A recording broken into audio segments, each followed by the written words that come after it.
Welcome to Raging Bullets, a DC Comics fan podcast, episode 113.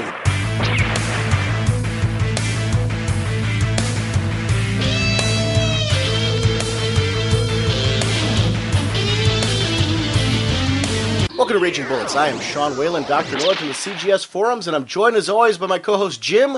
What do you have? What do you have to beat me? What do I have? I've got the real deal. So says the sensei of the whatnot, Segulin. Jim, on this episode, how's it going, eh? We've got the Gail Simone panel. We were invited to do Gail Simone Spotlight Panel. We were moderators at that panel. We had a wonderful experience there.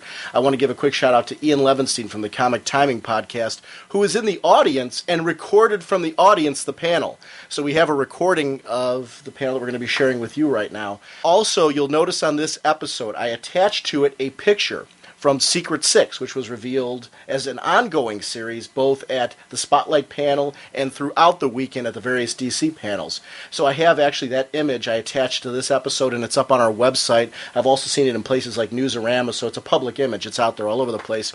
But it's wonderful art by Nicholas Scott, showcasing Batman and Catman. Nice. So I definitely wanted to spotlight that, seeing as we're going to have that panel. After the panel, we have a segment that we recorded with Gail, and her husband Scott was there as well, but we recorded it at our table, which is an interesting recording in itself because our podcast arena table we had Jedi Stomp going on, which is the craziest thing in the world. Dude, man. I'm a huge Star Wars fan, but Jedi Stomp, and I gotta even give them credit that they did have some moves. They were synchronized and they were moving pretty good, but they ruined it for me. I don't know if I could ever look at a Jedi again. You know what? Because I was let's put it this way: we were in a podcast arena, which you're supposed to be recording, so I don't even want to, it's not even a negative commentary on what they were doing over there. It's just our location versus that was not the greatest. I don't know where else they would have put us, though. I just appreciate the fact that New York put us there. I really enjoyed having a spot for podcasts, and it was very nice of them to set us up with a location like they did. I had a great time at the con. It was an incredible con experience, so I'm not even complaining about that. It was just kind of funny that the podcasts that we're recording were so close to that, and it was like that all weekend. But it was they set us up with that wonderful podcast arena, and we had did you see that huge banner that they put up? Yeah, that was kind of cool. Well, that's actually how I was able to find the podcast arena. I'm wandering around, looking, and when I first got there on Friday, and I all over the place. I was over by the artist alley. I'm like going, okay, where the heck are we? Then I look up, I was like, oh, cool, we got a banner. So, yeah. Really, in all honesty, I'm going to keep my mouth shut about anything. It was just kind of funny with having that as our background noise the whole weekend. But it's cool because when you hear our follow-up with Gail over at the table, you'll actually hear kind of what it was, the whole ambiance of Podcast Arena. The con itself was huge. Yeah, that was a massive thing. And you know what? We talked about last year how we said it was more of an event type thing where there are announcements and that, and it wasn't really a great shopping con. This year there was some pretty good deals. I was wandering around some of the vendors, and I saw some of the the dollar boxes and some pretty good 2 for $1, 2 for like that. And so there was that amount was increased. The retail side was increased as well. So there was a lot more retailers, and the other thing I noticed, there were a lot more con exclusives at this one than last year. I picked up the Exo-Man of War hardcover collection from Midtown Comics that they had over there, and that was a show exclusive. That was at the New York Comic Con, which is great. And Flash Gordon #0 was over there as well. So those were a couple exclusives that I picked up. But also, Artist Alley was easily double the size. And the nice part was everything was on the same floor this year. Artist Alley last year, if you were at it last year, was actually on the second floor where the podcast arena was last year. And the autograph area. All of this was on the main floor this year. It was spread out more. Artist Alley was like double the size. It was very easy to navigate and to find creators that you were looking for. I didn't, because of our crazy schedule, I didn't get to get over to Artist Alley until Sunday, but it was really nice to navigate through there, be able to quickly get to everyone you wanted to see. Everyone in Artist Alley seemed genuinely happy and to be having a good time. We got to see Art and Franco. We got to see Jamal Eigel. It went from table to table. I actually got a wonderful sketch from Julian Lytle. Over there, he did an original, his version of Hawkman, which I'm going to scan and put up on the website under our sketches section. This baby's really gorgeous. Yeah, that's a nice looking Hawkman. He definitely captured the "I'm going to kick your butt" attitude of Hawkman. There is a definite, badass in there. I gotta say another thing. Next time I get a sketch from Jamal Igle, it's going to be Hawkman beating up everybody he possibly can. Every time I see a Hawkman sketch, it's somebody beating up Hawkman. I think it was Raph got Superman beating up Hawkman. Yeah. And I, of course, got my Nightwing beating up Hawkman. Yes, and I mean, I've become convinced Jamal Igle. I love Jamal Igle's work, but when it comes to Hawkman, he's become a fantasy artist. No, it's, you know what I've got to say though. In all kidding aside, on those, the artwork is wonderful. I love Jamal Igle's artwork, so I actually really want to get a sketch from Jamal of him doing some form of Hawkman, just because I really enjoy his artwork in general. So all kidding aside, I actually would like that just because I'd love to see Jamal's take on the character. We are, as always, proud members of the Comics Podcast Network and the League of Comic Book Podcasts, and we're continuing to support the Hero Initiative, which creates a financial safety net for yesterday's creators who need emergency medical aid, financial support for the essentials of life, and an avenue back into paying work. And it's a chance for us to give something back. For more information, go to www.heroinitiative.org or call 310-909-7809. And if you go to RagingBullets.com, you'll actually see a direct link to them.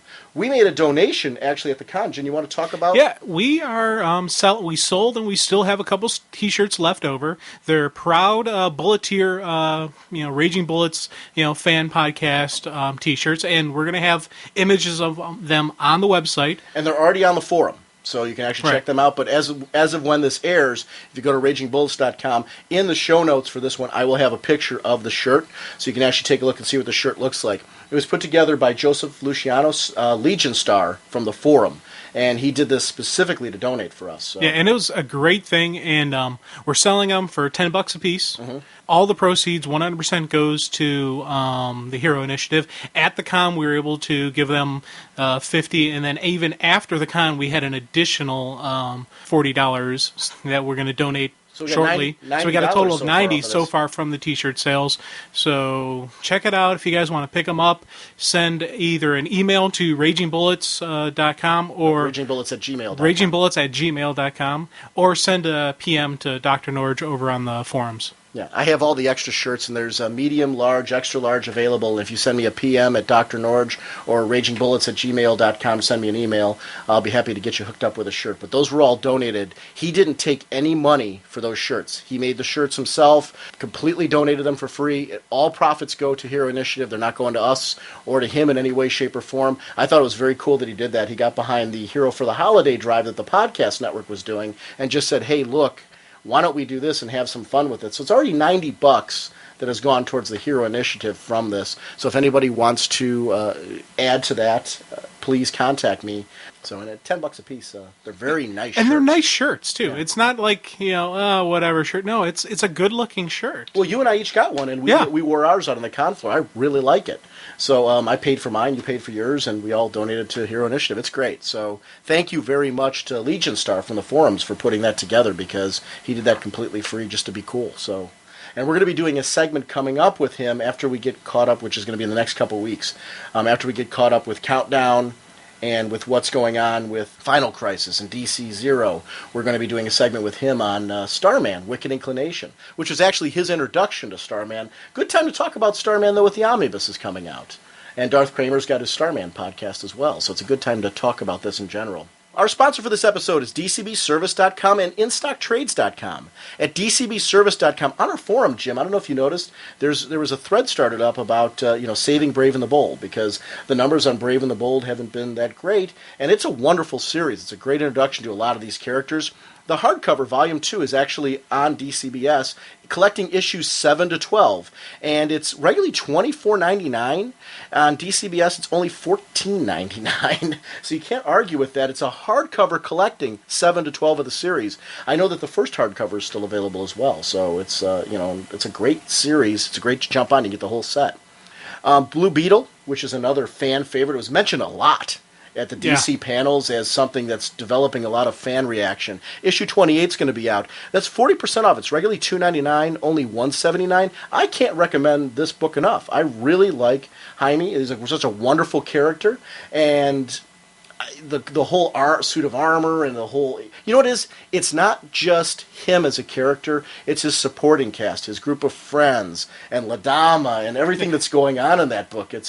The Scarab, too. Now, the Scarab is getting a personality, which I'm really, really digging. Especially the 25, that last one of that arc, right before you really see the Scarab. It's getting a personality. It had a little bit of sarcasm even, and it's, you can see it's feeding, getting knowledge from Jaime, as well as, it's the teacher as well as the student. It was a really just cool, symbiotic, nice relationship you got going here. I'm looking forward to where this title is going. This is a definite... Give this thing a read, pick it up, try it out, see what you think about it. $179 is a great price point to try out a book, though, so it's a good chance to kind of just jump on board. And it's really easy to pick this, even mid-arc. It's easy to pick up this book and figure out what's going on. It's well written. It's always fun, so definitely consider checking out Blue Beetle. Birds of Prey, number 119. Tony Bedard's the new writer of Birds of Prey, with art by Nicholas Scott, who I just adore. Yeah. And the cover is actually done by Stefan Roux, who he was so funny at the con. If you haven't had a chance, check out the DC panels. They're actually at dccomics.com. You can download their podcast, which they have full podcasts of all the panels that were at New York. So you can actually listen. He came with this wonderful shirt, and I love people who have a sense of humor. I am not Stephanie Roux, which I can my name is spelled Seanwhelan. There's nothing in my name that is spelled like it sounds, so I sympathize for that. It's probably why you and I are more sensitive on the show, and we know we're butchering somebody's name, and we try to acknowledge that, just out of that courtesy of knowing, like, hey, we know we're messing this up, so we want to at least acknowledge that out of a courtesy. He had a lot of fun with that, but his artwork is really great. He's doing those villain teasers that have been popping up in the comic books, which have been absolutely stellar. But this one, actually, issue 119 is going to involve Black Canary popping back into Birds of Prey for an issue, having a little tussle with the team. So it's going to be interesting to see her back in the book. But again, $2.99, 40% off, $179. Whatever your shipping preference, whatever your bag and boarding preferences, DCBS accommodates your collecting needs. And don't forget their sister site, InStockTrades.com. We are doing a segment that's coming up in May that's going to be on Legion of Superheroes, An Eye for an Eye, which is with contest winner Darth Kramer. We've been building for this for some time, and it's great timing to jump into this book with Legion of Three Worlds coming up and things like that. Regularly $17.99, only $11.69 with InStock Trades' amazing discounts. If you look at the amount of money you're saving, for people, we keep hearing listeners saying, hey, my budget's tight, I want to add more books. This is a great way to do that, to be able to read the titles that you want to read, but be able to stay within a budget. This is one of the reasons why these mail order sites are fantastic. So, definitely consider supporting DCBS and this discounts that they're giving to you. And I want to shout out, I know I've been ranting and raving about the Fourth World Omnibus hardcovers. They still have volumes 1 through 4 on the site there. These books are regularly $49.99. They're offering a 37% off discount. They're $31.49. Now, if you're trying to get all 4 of these volumes, that savings is a huge deal to being able to pull that off on a budget. I hate you, by the way. Did you buy them? Yes. I ordered them, and I'm like, you keep talking about these things, and I'm like, let me see what they still have out there. I'm like, oh, man, they got all... Did you buy all 4? Yeah. Did you really? Yeah. They haven't arrived yet, because I just ordered them last night, but I was looking last night, and I was having a fix for, some comics, and I don't know, I'm weird this way, but I hopped on the site, I'm like, ooh, because I was just going to buy one. That was all I was going to buy, and I'm like, I'm just going to buy the one. So I'm like, wait, I did the quick math in my head. I'm like, you got to do it, Jim. Click, click, click. So, yeah. Well, especially because you can still get them at a discount. Yeah. How great is that? It's nice because all 4 volumes, actually, you've got the complete work then. Kirby's complete Fourth World, straight on through to the graphic novel, The Hunger Dogs, which has been restored. And I can't recommend it enough. I'm actually anxious to see your reaction to it, with you reading it, to see if you get the same charge out of it that I got. So I'm actually excited to... I better get the same charge. Or I'm coming for you, man. For that amount of price, yeah. Well, you dropped some nice change on there, but that's great. So we'll have to follow up on that one. But InStockTrades.com remains your source for your collected edition needs. And thanks for supporting us, DCBS and InStockTrades.com.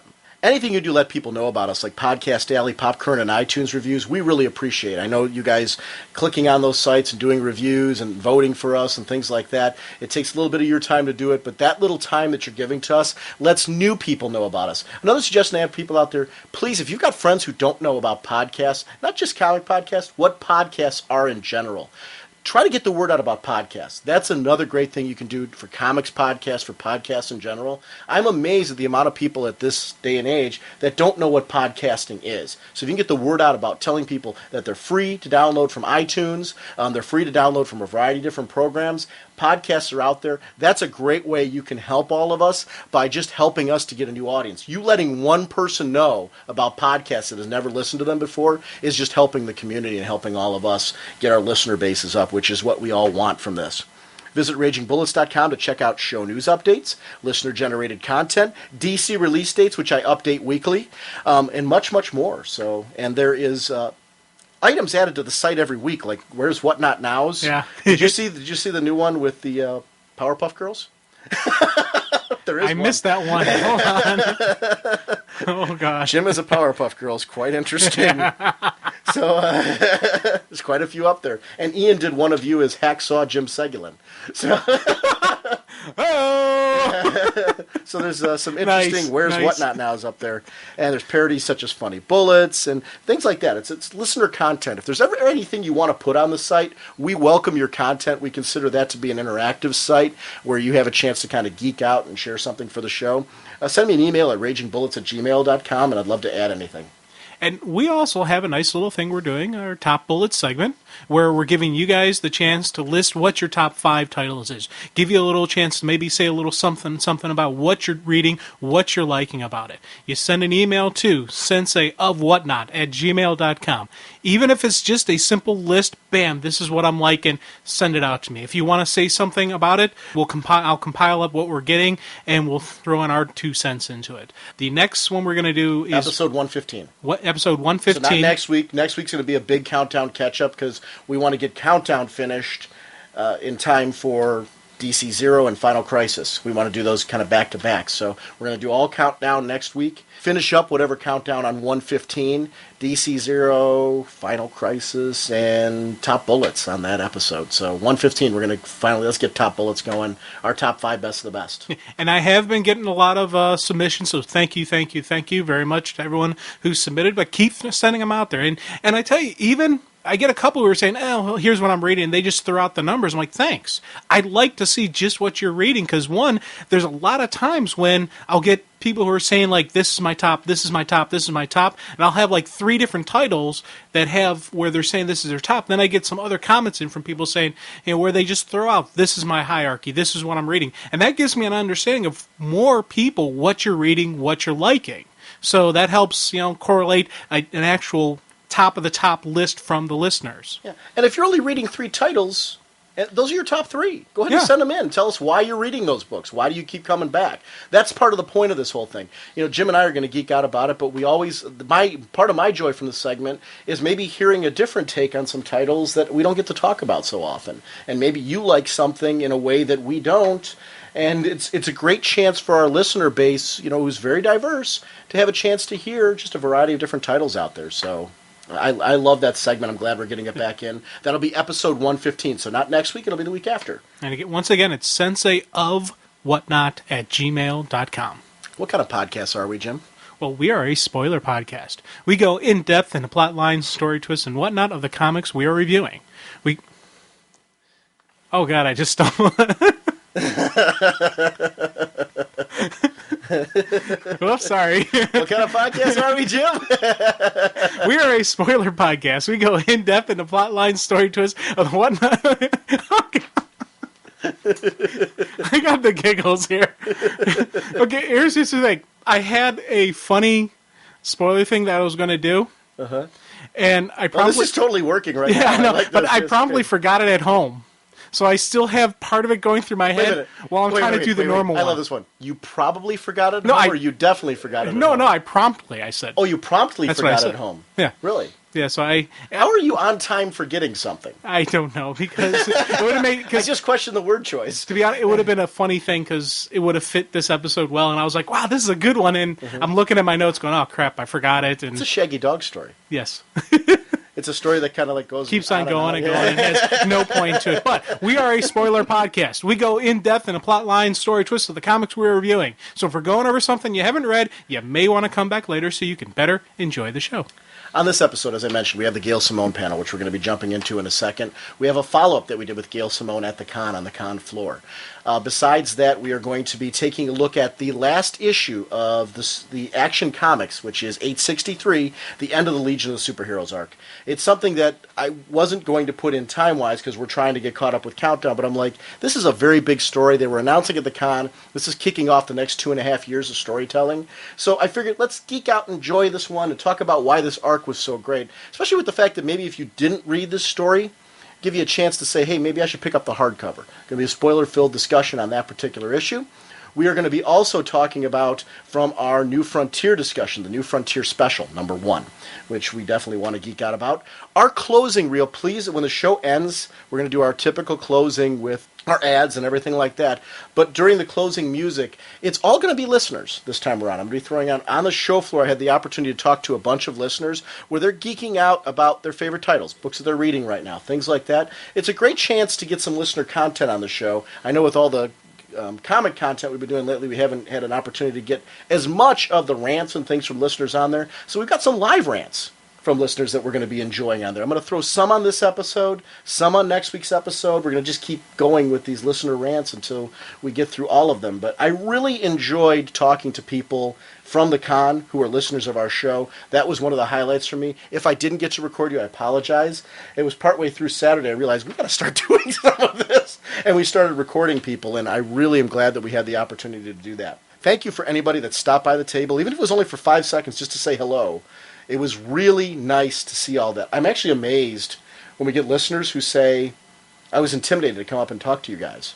And I'm like, we're probably the 2 least intimidated guys on the planet. So thank you, actually, for it made us feel very good that you would even say that. So let's go ahead, Jim, and jump right into the Gail Simone panel.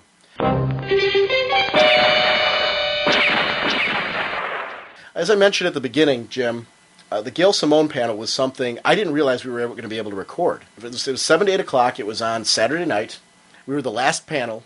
The panel was running a bit late because, like anything, throughout the day they've got this wonderful schedule going, but all it takes is 1 or 2 panels to start running a little bit over, and that kicks off the whole schedule for everybody.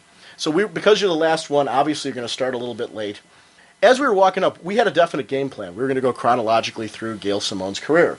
And I had all of the questions geared towards that purpose.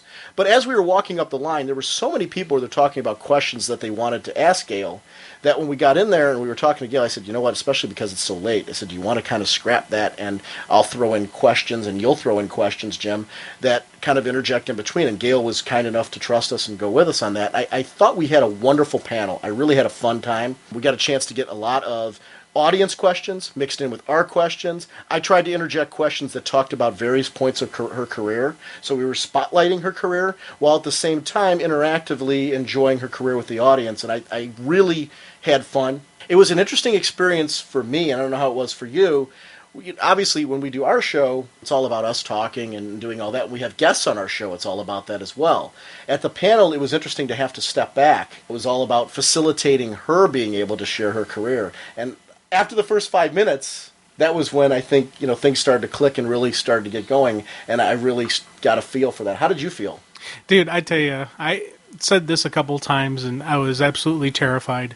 And once we got in the groove going, once I saw you got in the groove, because one of the things about not doing a video podcast, people really can't, see. When you get going on a show, you get this look, kind of like this glimmer in your eye as you're going, as you're grooving along. The second yeah, you do. All right. And when we started the panel, you didn't have that look. And then once we got started, I saw that look in your eye, like, okay, Sean's got it now. We got this covered. And once you got it going, then I got my groove, my mojo going, and everything just flowed nicely after that. And it felt really cool. What was really nice about this was Gail's reaction, though. I want to put a little disclaimer. First of all, the audio quality. I want to thank Ian Levinstein for how he recorded this. He was in the audience, though. He did a real good job of capturing us and capturing Gail. As with any room that you're in, because everyone's not mic'd, there were some questions that are hard to hear. When I was going to go through and edit this together, my first thought was, let me plug in the questions that are hard to hear. I tried doing that, and it sounded lame. It sounded awkward. We were shifting in and out of the discussion into me doing the questions, and it just sounded bad. I didn't do that. And if you've listened to any of the other comic company panels that are in there, the Spotlight ones, there's always a few people that are hard to hear when they do the questions from the audience. So that's fairly normal. So what I did is I went through the segment, I edited it, I cleaned it up a little bit, took out any ums, ahs, any awkward pauses to hopefully make it a better listening experience for those of you that are hearing this for the first time, and hopefully to make it an enjoyable experience for the people that were there to hear it again. I hope you appreciate the fact that I had to make a judgment call as far as plugging in the questions with us saying it, and I thought that it really sounded lame. And I think I'd rather just give you the raw experience, edited and cleaned up a little bit. So hope you'll enjoy this panel, and here it is. Sean Whalen, and this is my co-host Jim Segulin from the Raging Bullets podcast. Thank you. We're proud to be here to enjoy taking a journey through the career of Gail Simone. Considering, especially with the day and we're running a little bit late, we want to start opening it up right to questions from the floor. So does anybody have a question for Gail right away? Jason Todd. It's the red hair, it affects everything. Wanting to do Deadpool comic? Not anytime super soon, because right now I'm doing Wonder Woman and we're launching the new monthly Secret Six comic. Thank you. Which will be drawn by the mighty Nicholas Scott. So we're having a great time. It's very delicious. We're devising many ways to get Catman topless. And also, Welcome to Tranquility is going to continue on in 6-issue increments. And I'm bringing back a dead character. Any clues? Dead. Does that mean more Zeke? Dead. Gail, can we go ahead and show that special picture that we have? Yes, please. Yes, a certain Dark Knight and certain Savage Catman will be bumping heads or whatever. Secret Six, so it's going to be very cool and very sexy and very wrong. One of the things that I loved the most about Birds of Prey was when you and Nicholas Scott were working together, just the wonderful action sequences that the two of you had in that particular book. So when I heard that she was going to be doing the art on this again, I was really anxious to see more of that. Can you share us a little bit about how when you're working through a scene, you develop the action sequences? Because you really take a lot of control in that area, and that's something that's very important to you in your comics. You saying I'm a control freak? There are a lot of writers, and there's nothing wrong with this, and a lot of really great fight scenes come out of it, but I've seen a lot of scripts where a writer will say, and then Hulk and so-and-so fight, have fun. And I tend to choreograph, I leave a lot of the angles and the way that it actually looks, because I'm not an artist, I can't even draw a stick figure, which, how sad is that? But I do feel that there's a lot, as a writer, you can say about a character when they're in extreme distress or for whatever reason they're fighting or whatever, and I like diversity, so I don't like all the characters to have the same fighting style. I don't like it all just to be punching, or, I want it to fit their character, and I want them to fight like I imagine in my head that if that character, with the background they have, the experience they have, what they would do in that situation and what they would say. So I tend to be a little controlling over those scenes. However, if an artist has a better idea, then, I'm all for it. But, I can't seem to just go, they fight, have fun. They fight for 2 pages, have fun. Somebody have any other questions? Go ahead. What is your favorite character that you've written and why? That is such a hard question to answer, just because the way I am and the way I write, I can't really write a character unless I try to get into their head, so I have to find something about them that is my favorite in order to do it. But I really loved the journey, as they put it, of Black Canary in Birds of Prey. I've always loved her character. I didn't love her being a wet blanket to Green Arrow. I didn't love her always having to be the one to say, oh, Green Arrow, don't. And I really felt that her character had a lot of potential, and that's one reason why people were kind of going, oh my God, at the very first issue where I had her bound and everything. But the goal was to tear her down to the beginning and build her up from scratch. And she was the heart of that book for me, and a character that kind of wore her heart on her sleeve and was witty and sarcastic kind of, and loyal and all those things that I love. And so if I was to pick one, it would probably be Black Canary. With what you're doing with Wonder Woman, especially like Wonder Woman and the Amazons, you have this really nice Amazonian code that you've like kind of developed, and we're seeing go through with, you know, even when you had Capullet in the one issue. Do you have like a set Amazonian code out there that you're going with, or is this one of those things where you're just flowing through, seeing what's coming up and what's developing? Well, first of all, I love the Amazons. I think it's a really important piece of DC history and DC comicdom. Although I don't like to only see them in togas reading poetry and stuff. And I really feel that if you really think about it, and you have an island that's basically been sequestered from the rest of the world, and it's all women, and it's a warrior tribe, that they would have their own rituals and cultural things that they've developed on that island in and of itself. And so as we read along in the upcoming Wonder Woman issues, that we'll be revealing this as just a part of who they are.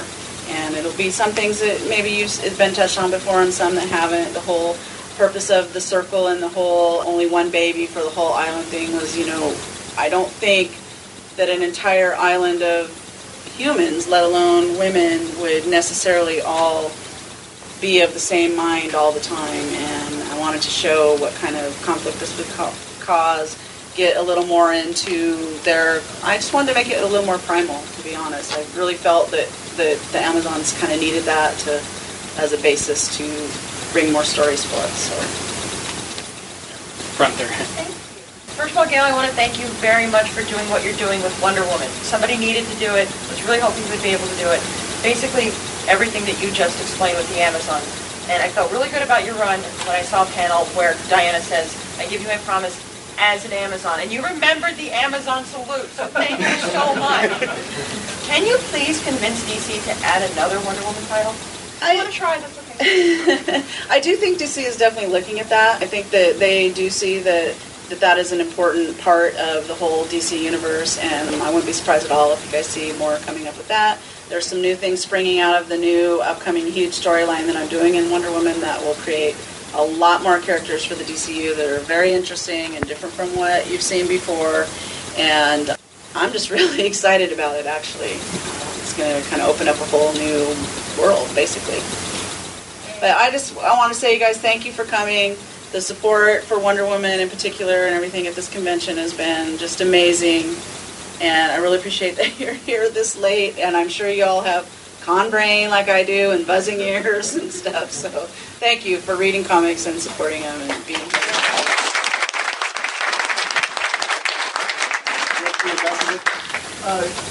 You mentioned in the DC panel this morning that you're adding to Wonder Woman's Rogues Gallery. Can you give us any hints about some of the upcoming rogues that you're going to be creating?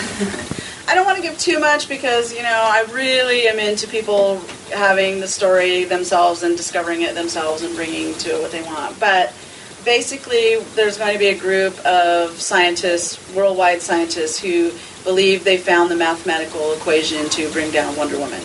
And out of that is going to come basically something as evil and bad and horrible as a dark side for Wonder Woman. They're basically going to get soil from genocides around the world and create this horrible thing. Amazon.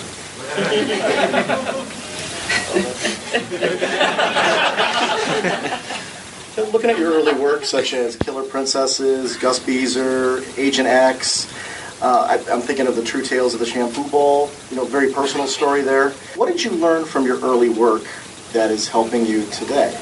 Be faster. No, actually, because, I spent 15 years as a hairdresser, and I worked a lot of hours hairdressing. I didn't really work on my writing. It was one of those moments in my life where I just knew that I wanted to do something creative, and there was a long list of what we call creative things that I could not do. I cannot draw, I can't sew, it just goes on and on. But I thought maybe I might be interested in writing, and so I really did start from scratch kind of a little bit later than hopefully most of you that want to be writers will get to it. But I just learned where my voice was, what kind of perspective I was going to do, how to do things a little quicker so that I wouldn't have to do so many rewrites, just those types of things that go on. Although, when you do that and the longer you write, you have to be careful that you don't lose that early energy as well. So, but mostly what I've learned is just to be a little more organized, be quicker. One of the coolest things I've ever heard from you is how you get to know a character. And I think it's really, just for the panel here, I think it's something that's a really important answer because it kind of tells who you are as a writer. So if you could share that real quick. Or mentally ill. Actually, I did, in my years before I went to hairdressing school, I did a lot of theater and studied theater, and I was really involved in it, and I wrote little mini screenplays starting as young as like 6th grade and stuff. And I learned how to build a character from theater in terms of when you're playing a character on stage, you really need to build them from the ground up and know where they were born, what kind of family they had, and even if you're only on stage for 5 minutes, because all of those things contribute to the character that you are or the character that you become. And so when I get to know a character, I really kind of go back to ground one and know that character from birth forward. And so that comes back to choreographing fight scenes and stuff. How would somebody like Wonder Woman fight compared to somebody like Dr. Psycho? Completely different worldviews, completely different, upbringings. One has obviously, some handicaps and disabilities. The other one has what we perceive as, all the gifts that she could possibly have. It's just all that plays into it.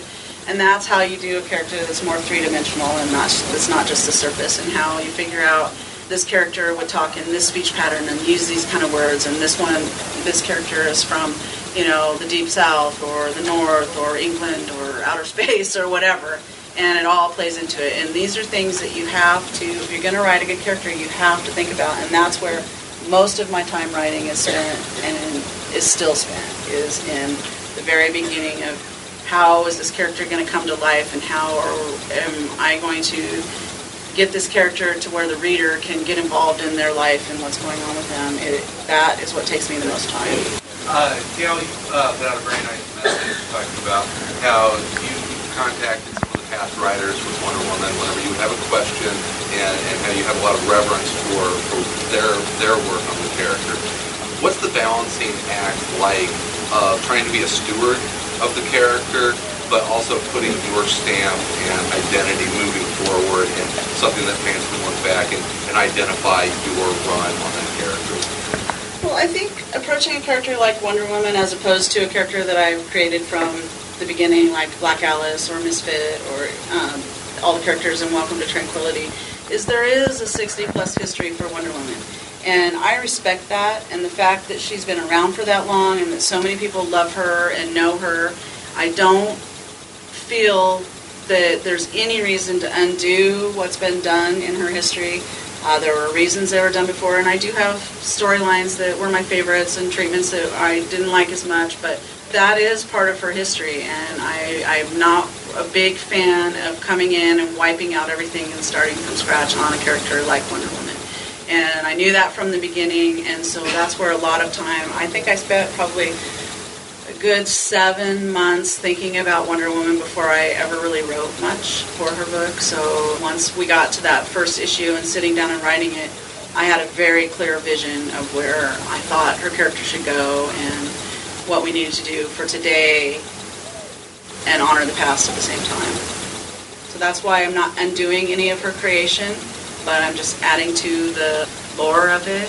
speaking of like a legacy type character, you had the Atom, Ryan Choi, who was just absolutely wonderful character, and you took this long-term, character of the Atom and basically completely redid him. And when you started that process, did you have like stuff with, reservation or any like maybe animosity you were worried about that from like the longtime Atom fans saying, this isn't my Atom? Well, there was some of that, but I have been such a advocate for diversity in comics that I really felt, and when the project came to me, it was already underway before I ever got involved. Grant Morrison had written quite a bit of back stuff. He created the character of Panda Potter. We knew it was going to be an Asian character, and these are the types of things that appealed to me in the beginning. And then when Dan said, well, we really want you to be kind of at almost your craziest, Gail, then it was kind of like, how could I say no? Where it's a chance to add diversity to the DCU, do something a little crazy, different, B-movie, monster movie, crazy town kind of things.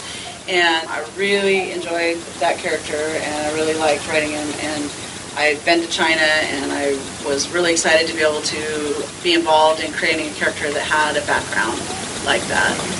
But, there are always going to be people that like the first one and they don't like the new one. But I really felt when you weigh it, personally, it was more important to me in this case, since it was brought to me in this way, to have a chance to bring some diversity. Simpsons was a particularly early work of yours, and I enjoyed Little Kang and Coslos and Baby's First Abduction. Speaking of twisted little stories, if you haven't read this one, it's in Big Bad Book of Bart Simpson, and the babies were in a tank and you had to select them, and in order to celebrate the selection of the babies, you would eat the rest of them. So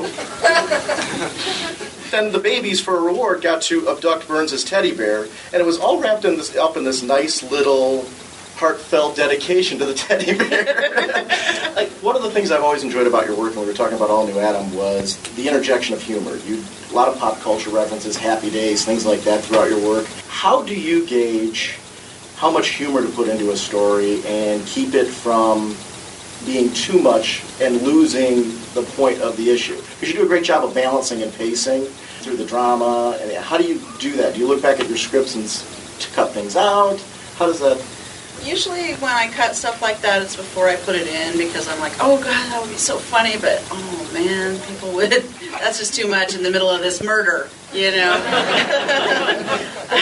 So I self-edit a little bit like that, but I like things to have that roller coaster feel, and I like it to be as unpredictable as I can make it, and to be able to add humor somewhere where maybe you're not expecting it is fun for me. It's fun for me as a reader when I see it, and it's fun for me to do it and then when I hear back from the readers going, oh man, I didn't see that coming, that was hilarious, I spit out my Coke or whatever. For me, that's something that comics can do that not a lot of other things can do, is you have to participate in a comic when you're reading it, and you get involved, and that's one reason why I love it so much. A couple more questions. The red shirt over the door? Now that all the gods are freed, how long will it be before we see Athena again in Wonder Woman? I don't know. I think you're going to have to keep reading to find that out. Sorry. We do have a lot of stuff going on with the gods coming up.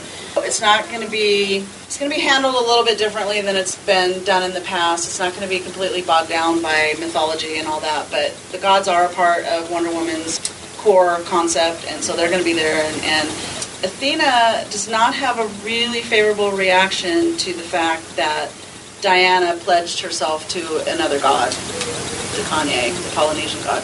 So we're going to hear from Athena about that. The Polynesian god of sexy? Definitely. Black shirt right there. What was your inspiration for Spy Smasher, and being she's a government agent, when she show up in Wonder Woman? This is kind of a weird story. This is kind of how at least my writer's mind works. Inspiration comes from everywhere, really. You just have to be willing to accept it and then know when it's appropriate to use it. And Spy Smasher, I literally saw a woman walking down the street who had her hair pulled back so tight that her eyes were being pulled back at the same time. And just the whole way her walk was, and the way she was dressed, very stiff and uncomfortable looking, and I just kind of thought to myself, what would it take to unwind that? And so just thinking more and more about that particular look and the character and how that would come about, how you would unwind something like that. I knew from the beginning when we brought Spy Smasher in that we were going to pull something and completely unwind her because she was so tightly wound. Creature in the back. I was just curious about your process in creating, because with Welcome to Tranquility, you created such a rich and authentic feeling community in that book. It felt like when I read through the first arc that the characters I was almost already familiar with. And I'm just curious how you go about creating that from pretty much scratch as your own characters, as opposed to, you're into this a little bit earlier, but as opposed to, working with this history of Wonder Woman 60 years history. With Welcome to Tranquility, that was an idea that I had, I think at least 10 years ago before I ever even dreamed I'd be writing comics. I just thought it would be really fun to have a town where retired heroes and supervillains could go after they were through doing, after they were getting older. And I live in a town that's 70% retired people, so of course, this is where my brain went. And then the more I thought about it, it's just been adding to it for a lot of years. And the things that I love about comics are in there. You can see it in the characters that are there. Plus we have some updated characters like Emoticon and the Liberty Snots and stuff that are kind of more for today, as opposed to heroes that existed in the Silver Age. But the whole process, it's a long process. It really is. The thinking is long. When I actually sit down to type at a computer, it's not that long in comparison. And it takes a lot to organize that all and figure out, I knew I wanted a sheriff for this town that wasn't superpowered because I thought that would make an interesting story right there, that you have a sheriff that doesn't have superpowers, yet she's got to try to keep this entire town working full of these crazy characters. And then you just build on that and I knew I wanted certain characters that would remind you of certain time periods, and then what if they had grandchildren, what would their, for today, how would they grow up and how would they be, what would they think about having parents and grandparents that were superpowered too. And it's a long process that takes a long time, and you kind of get to know the characters and just, I guess, I have lots of voices in my head. In the back with the red shirt. I believe you recorded when you got Wonder Woman, you stated that one of your favorite inspirations in the past few years is Captain America. Can you elaborate on why you feel that? I just think that she is a character that has her own place in the DCU, and I like the stories that are told. I like the fact that she's a strong character that works well with other characters, and I had a great time writing her in Birds of Prey, and I'm really excited that DC is supporting that book, and it's going to continue on. It's just that she's a great character, is what it boils down to. Blue hat. I love your characterization of Mad Hatter in Secret Six. Oh, you dirty, dirty boy. I was wondering if the Hatter would be showing up in you on film. Not immediately. We've got some new characters. We have Catman, Deadshot, Ragdoll will still be there. Scandal Savage will be there. We have an A-list Batman villain coming in, and a character that I created called Jeanette that Nicola's designed that's absolutely stunning and scary, and I'm really excited to get her up and going. But Mad Hatter, he's not going to be in there immediately. How do you replace the dynamic when you go with the Scandal and Knockout? You'll see. Scandal's a little crazy right now with things that have been going on. Working as a woman in what is a predominantly male area, do you find it hard to balance trying to fit into this world as well as do you think the fans hold you to a stricter guideline on your own treatment of women, being a woman writer? I'll take the second part of the question first. I don't know if the fans do or not. I can't write with these kinds of things in my mind. I have to just do what I think makes the best story and makes the most sense, and that I think people will get involved in. as far as being a woman and what we're considering a predominantly male occupation, first of all, it's changing a lot right now. There are a lot of women working in the industry now. And it's one of those things that I only think about it when people bring it up. I mean, that's the truth. I was so worried about other things when I first started writing, like, am I good enough? And are people going to like these stories?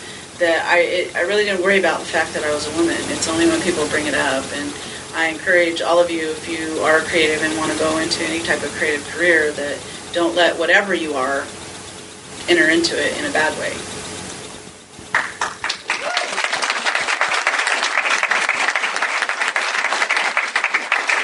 I can't recommend enough the Sexy Chicks Anthology. We've been passing it around all weekend at the podcast arena, and it's published by Dark Horse. You just like to say the title. I do.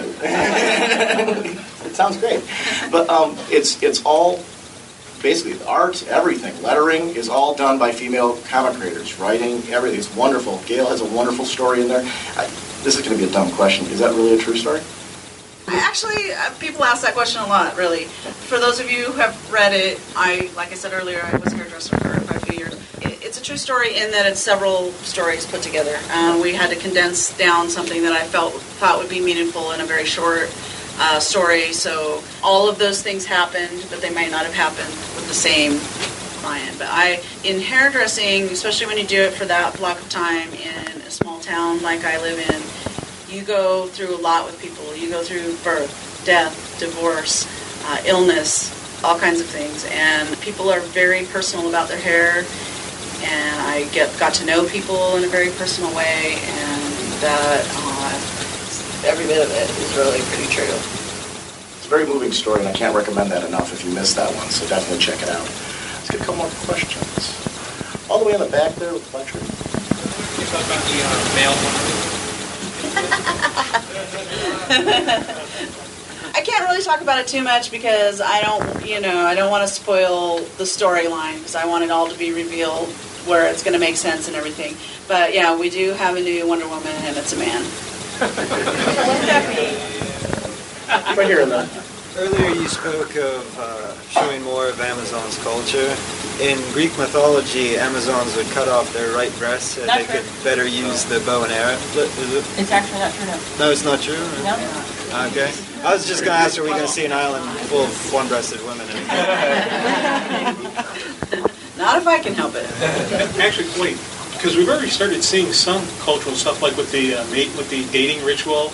Are we going to see more, just like the little quirks that is makes? Because I like the fact that we are seeing Diana Prince more, and not just Wonder Woman. We're seeing the secret identity behind Wonder Woman. That's just a really nice role and Well, I think at first I wrestled with the fact of whether or not I felt comfortable with her having a secret identity, because she's all about truth and honesty and everything. But if you were her and you were this gorgeous Amazonian princess and were walking down the street and everyone knew you were Wonder Woman and knew all the stuff about you, that would be so exhausting. And I think that this is, one thing, having a secret identity and working as a secret agent, it's a different type of warfare in her mind.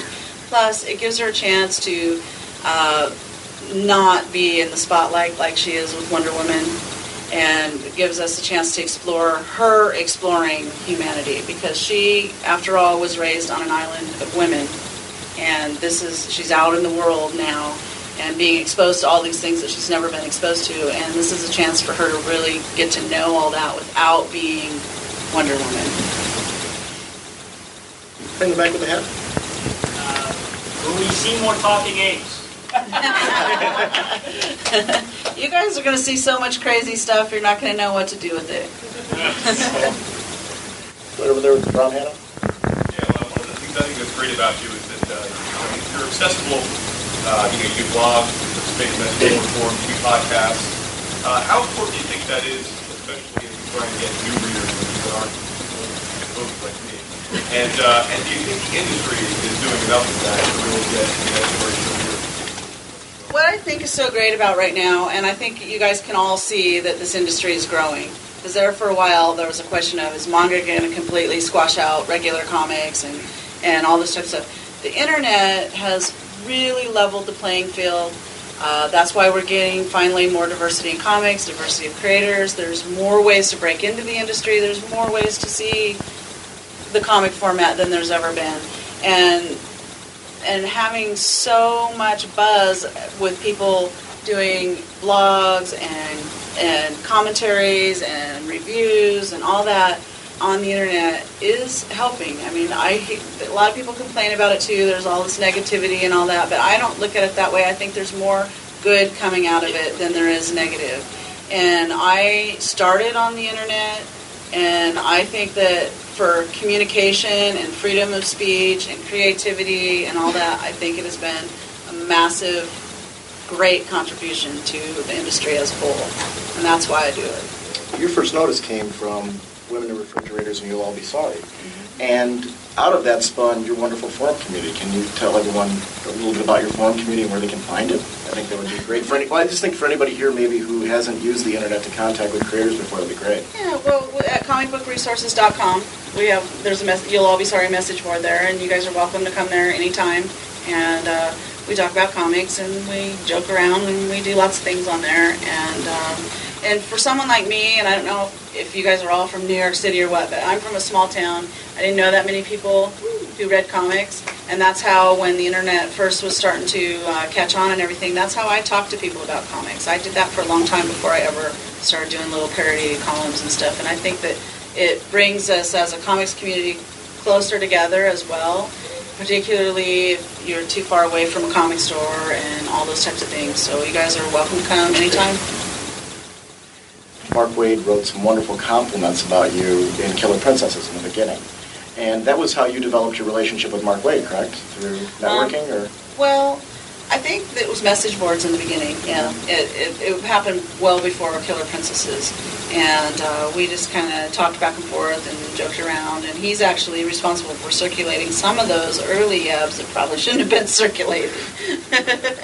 But yeah, I just was a big fan of his, and so on message boards, like, hey, you're Mark Waid, I love Kingdom Come, and started like that. Whatever, the Wonder Woman shirt. Yeah.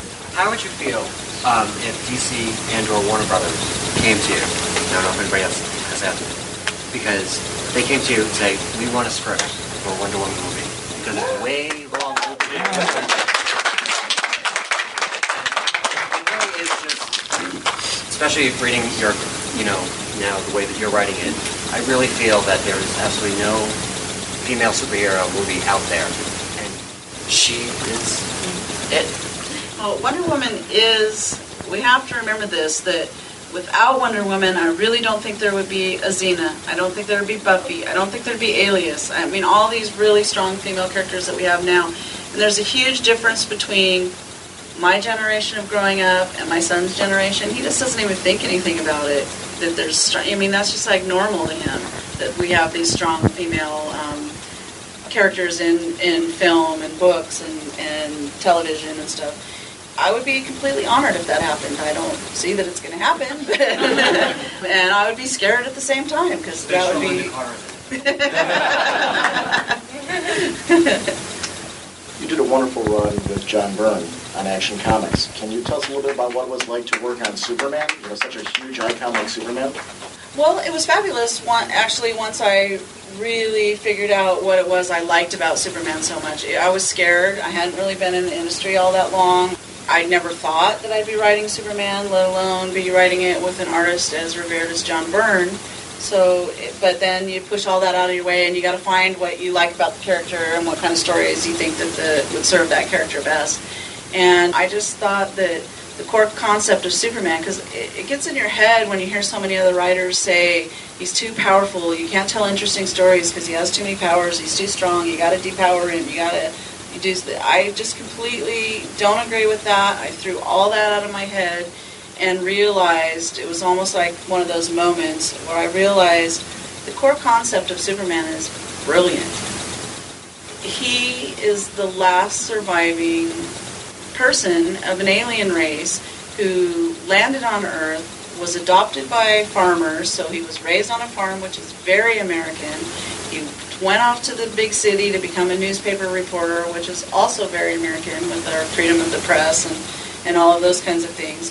I just fell in love with him. I really did, and I realized that I didn't really want to tell stories with the dark Superman. I really liked the original idea behind his creation.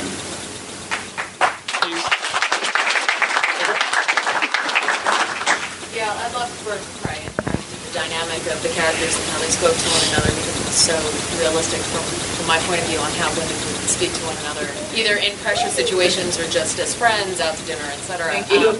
And now, of course, what you're doing with Wonder Woman, I was just curious, is there a male character that you would really love to write for that you haven't had the opportunity yet? There's a lot. I really love Captain Marvel. I hope someday that I get a chance to write Captain Marvel, although I love what's being written now. So, if the day comes, that would be great. I love Spider-Man. I would someday, like to maybe write a Spider-Man story. There's just Batman. There's so many. I could just go on and on that I would like to write. I don't feel like I only want to write female characters. On the floor down there? Any stories working with John Byrne? I'm sorry? I don't have any immediately because I'm really kind of booked up right now for a little while, but yeah, John Byrne is the absolute amazing storyteller. Personal stories about John Byrne. I really don't have that many, We worked really well together on Superman, and we just had some emails back and forth. I don't think I've never met him in person. I've never spoken to him live on the phone even, so I just don't have any. On his message board, he said that he'd work with you again in an instant. So, I thought it was kind of cool. Seeing it was very bizarre for me to be working with an artist that I absolutely adored growing up. But when you compare John Byrne's storytelling, like going from, I know what the script version looked like compared to the version that came out in the comic, it's absolutely brilliant. And that stuff he did in Africa was very emotional and, it was amazing. He's John Byrne. What hit up in front of you? One of the things that it seems, you've been doing fantastic things with the character of Wonder Woman, but it seems like the rest of DC isn't quite catching up to what you're doing. I know there's a lot of talk, for example, in the latest Catwoman, who beats the Cheetah, who's supposed to be Wonder Woman's main nemesis, and here's the Cheetah getting, no disrespect to Catwoman, but are you going to be getting involved in any, there's all these huge projects going on constantly that involve the DC Universe that seem to leave Wonder Woman in the background. Are you going to be getting involved in any projects in the future to help bring her more to the forefront, not just in her own book, but in just the DC Universe as a whole? It seems she gets left behind a lot. Yeah, we're talking about that a lot, and I think that other writers that are working on projects that have Wonder Woman in, they have been coming up to me and saying that they really like the take on her and that they want to use that take. And so I think that we're going to see the changes happening over time, and I think we'll probably see more Wonder Woman product out there too. Speaking of Wonder Woman, in general, you've worked with a number of just amazing artists of a lot of variety. You've got Aaron Lopresti. They're all amazing. Yeah. You've got Aaron Lopresti coming on board now. Can you share a little bit about? Yeah, Aaron Lopresti is a new penciler for Wonder Woman, and it's absolutely stunning. This first arc that he's drawing is a very kind of Beowulfy.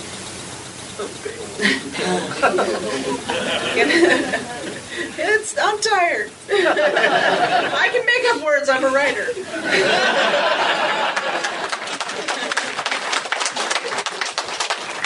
Very gorgeous stuff and very detailed, and every time I see a page in, I am just so excited, and I can't wait for you guys to see it because it's amazing stuff. I couldn't be happier. We'll get like 2 more questions real quick. Right here. Is Huntress really going to teach Catman how to waltz again? Catman needs so much help. One more question. Right there with the glasses. Quick one. Since Secret 6 is going to be an ongoing, is one of the seats going to be rotating characters? I don't know. I know, but I don't want you guys to know because I don't. I want you to always think there's only going to be one character that bites the dust because there might be 3 or 4 at one point. This is a team that get involved in some very shady dealings, and they have a little bit of moral problems, And the very first story that we're doing, the Secret Six is hired to transport a major villain from San Francisco to Metropolis, and so the entire DCU wants to stop him. So who knows what's going to come out of that, who's going to make it out of that, and who isn't. Yeah, so we're going to get to continue rooting for the bad guys with Secret Six. They're not going to turn good on us. You love to hate them, don't you? Oh, yeah. Or you hate to love them, or something like that. No, they aren't going to turn good, trust me. This is going to be the ballsiest DCU book there is, and the greatest thing about it is it's going to be written by me, by Nicola, I want to thank everyone for coming today, and especially at this hour. So, Thank you guys, and please go to RagingBullets.com because these guys do a very fun podcast that really celebrates comics, and it's just, I download it onto my iPad all the time and listen to it in the car. It just makes me laugh, so check it out. have a wonderful evening. Post this interview, there's actually a couple things I want to talk about. This was the last panel of the evening. It was 7 to 8 o'clock. It was 7 to, it's supposed to be like a 40-minute panel, which is typically what those run. I checked what the Spotlight panels typically run. They run anywhere from 40 to 45 minutes, somewhere in that ballpark. So I tried to stay within that time frame. This tells the kind of person that Gail Simone is, the kind of creator that she is. After the panel, now normally when panels end, the creators get to leave because there's another panel coming on. And this is especially at the end of the night. Because there was no panel after us, a bunch of people came up with things to sign. Not only did she sign everything that was brought up to her, she was talking to the people that were coming up with things. Actually, spending time with people, answering their questions, doing all that, embracing the fan community. She was posing for pictures and stuff like that with them. It was just really just cool to see. To see her just, being just so awesome. It's, it was like, you're like, yeah, this is a cool, groovy person. And the first question in there is, why are you so awesome? That was what Jason Todd asked in that question, which was Ziggo from the forums. That was one of the first questions that he asked. And it was one of those things where it's kind of like afterwards, this is why. I mean, it was very nice. So as a fan, seeing a creator that you admire and respect, I mean, if you've listened to Raging Bullets at all, you've listened to how much I've admired her work. Before we even knew that she was a friend of the show and a listener, I was geeking out about Birds of Prey before you were even reading it and saying, this is just a great book. To be able to meet her and see that she's this kind of person, I'm going to say again, a kind of creator that will connect with the fans like this and will take that kind of time after the last panel of the night where everybody was tired. I didn't do any signings or anything. I'm just a podcaster. We were there all day long. I was exhausted at that point in time. I'm sure you were as well. Yeah.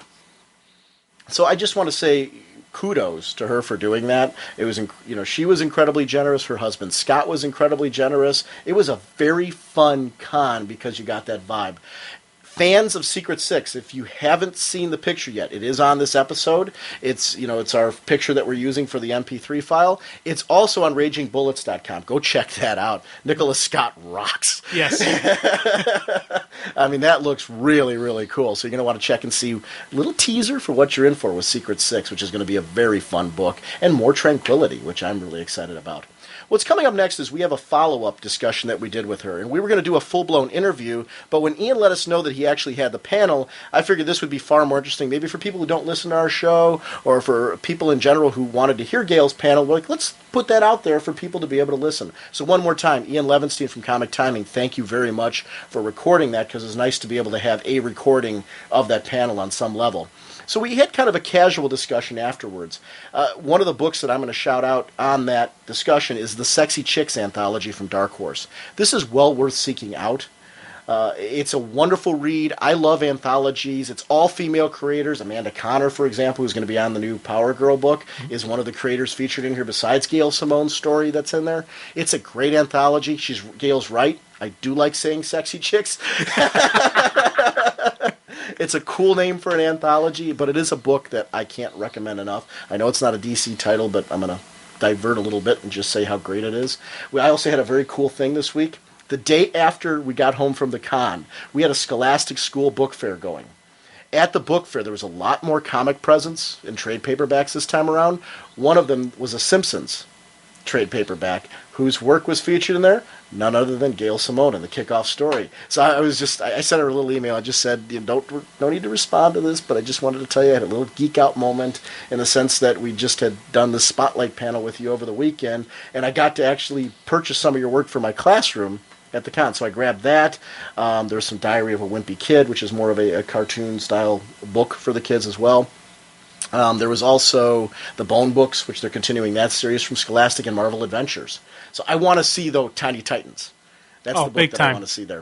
We got to have it out there.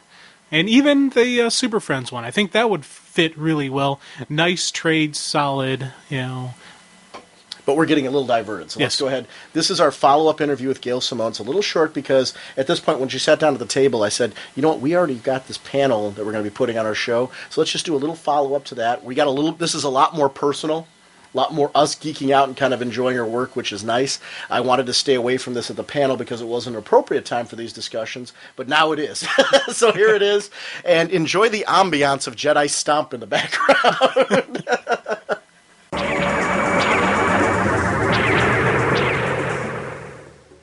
We are here with wonderful creator and friend of the show, Gail Simone. We're going to actually post our panel from last night. Jim and I were both sweating bullets leading up to that because it was a new experience for both of us, and we wanted to make sure that we got to really enjoy and honor your work while at the same time for us toning down what we do on the podcast, because we geek out so much on the show, which is kind of the nature of Raging Bullets, but when it's a panel for you and people are there to hear you, we wanted to tone that back down a bit. I want to thank you again for having us on the panel. I know you say that it was something where felt like you were imposing on us or something like that, but here's the difference. You trusted us enough to have us at a panel that is spotlighting you and your work. And you know how highly we think of comics. So for you to trust us in that capacity and have us on there, it was an honor to be there last night, and I thank you again for having us on there. Well, I thank you guys very much for doing that. That was one of the most fun panels of that nature that I've done, and we had a lot of energy in the room, and it's really nice to have a panel where you really are just celebrating comics, and there wasn't a lot of questions about issue number such and such. Why did Donna Troy do this, or are you ever going to put Batmite in the Wonder Woman comic? And all that stuff's fun, but this was really fun to have people really celebrating comics and what's going on in the industry and supporting it, and it just was great, and I really appreciate that you guys did that. Yeah, that was a really nice vibe in the room, and I hope that comes across that there's a lot of times where everyone was just chuckling, and we're all just having a good old time, especially when Sean just kept saying sexy chicks over and over and over again. You really love to say sexy chicks. Dude, I'm gonna just let the comment drop at that. Hey, when you make a title of the book and you give me the option to say it over and over again, I'm going to get a little self-indulgent with the Sexy Chicks Anthology real quick. I brought it with me specifically for the purpose of, you had mentioned it on our episode where you came on and recorded with us. So I picked it up because I'm like, this is a piece of your work that I haven't read. My mother had stage 3 breast cancer. And she was fighting, and she survived it. Everything's great and all that. When we were going through that, it was like a constant effort of keeping her spirits up and doing that. When I read that story, at first I was thinking the whole hairdresser story was going towards just improving her experience and letting her believe that, hairdressers are, people you can trust and things like that, especially when you go to a good one. And I'm like, that's where it's going. When the whole thing took a twist and it was about making her look good and feel good about herself because she was dying from cancer, it connected with me on a very personal level.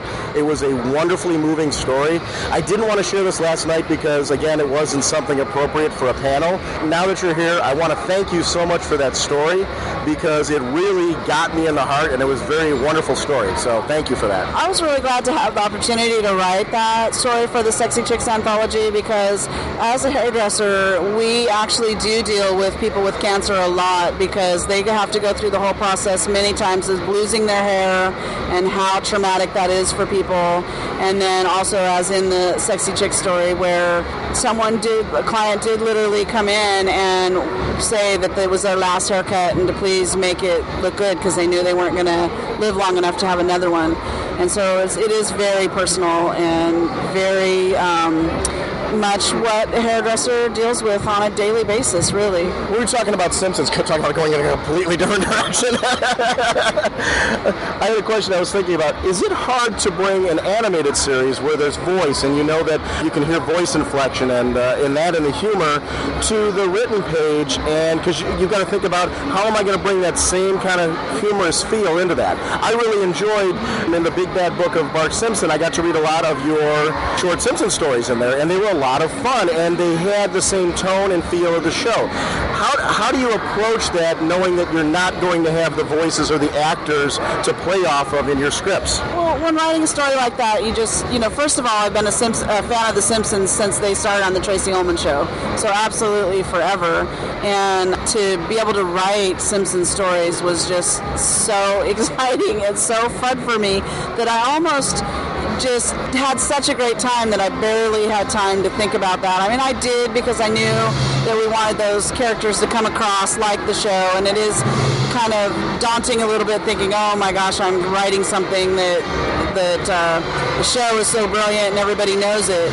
But it just was so fun that I really just kind of laughed out loud all the time while writing it. We were talking about Wonder Woman and Aaron Mulcahy coming on the book. One thing I was thinking about, you've worked with Nicholas Scott on Birds of Prey. You've got a wonderful relationship going there. Does it affect your scripts knowing that you have artistic changes and new people coming on as far as you got to do some tweaks or some changes or things like that? Or I'm guessing with Nicola knowing it's going to be her and you've worked together for so long, are you like with knowing who she is and how she designs things, does that affect your script writing? It always affects my script writing, who the artist is going to be once I know who they are. I mean, I have a certain direction that we really wanted to go with Wonder Woman, for instance, and then now knowing that Aaron's the artist on it and what he likes to draw and his strengths and what gets him excited, it definitely affects the script because I really want every artist that I work with to enjoy what they're doing. That's really important to me, so it will affect it. And with Nicola, her and I just seem to be so much alike and to be on the same wavelength. We think the same things are funny. She's great at doing the acting part of the art, and I know that I don't have to explain it out in as much detail sometimes for her because I know if I say this is happening, she's automatically going to know what I'm talking about. And I know she's really brave and gutsy, and she doesn't mind drawing crazy things, which is one reason why you couldn't have an artist and a writer more excited to be on a project, I think, right now than Nicola and I, because it's just going to be so fun to write the ballsiest book in the DCU and have it be written and drawn by women. That's just going to be awesome. Just quick thing there now. I don't expect you to give a spoiler or say anything. I just want to officially, publicly state I've used my powers of whatnot, and I am going to guess that the Batman A-list villain as part of Secret Six is Bane. That's my guess. I don't expect you to answer. I know you can't answer, but I'm just throwing that out there so it's officially documented for if and when it is true. You'll be here documented that yes, that's what I said. La la la la la la. I'm not even going to go there. When I was thinking of Secret Six, individually, all of these characters since Birds of Prey have had a very rough go at it. Because, they've kind of separated in their own ways and found themselves in some very rough situations. How excited are you to get the band back together, so to speak? And what draws you to these characters? What is it that is so fun about working with them? The great thing for me about Secret Six is they are, first of all, they're not good, so we can't forget that. These are not heroes in any, by any stretch of the imagination. And that's very fun to write, you guys. I'm sorry, I guess I'm evil inside, but I love getting inside the heads of these characters and being able to do things that our heroes can't do, for one thing. And I like the fact that when they're together, they respect each other in a way that I think other team books don't. Like, the fact that Ragdoll cut off his own man unit is not something that Deadpool would do, obviously. I mean, Deadshot, would do, obviously. But, he's like, whatever, dude, I wouldn't do it, but that's okay for you. And it's kind of like that with all of them. They respect each other, even though, they're all very selfish and self-serving. Without spoiling anything coming up in Tranquility, because I'm not going for that, who are some of the characters that you're excited to have the audience get to know? Even if it's just supporting cast and upcoming storylines or things down the road, who are some characters that you're like, in the first two arcs, I didn't have the chance to really let people get a handle on these characters, And certainly don't reveal anybody that is going to be in an upcoming arc that you want to keep kind of quiet.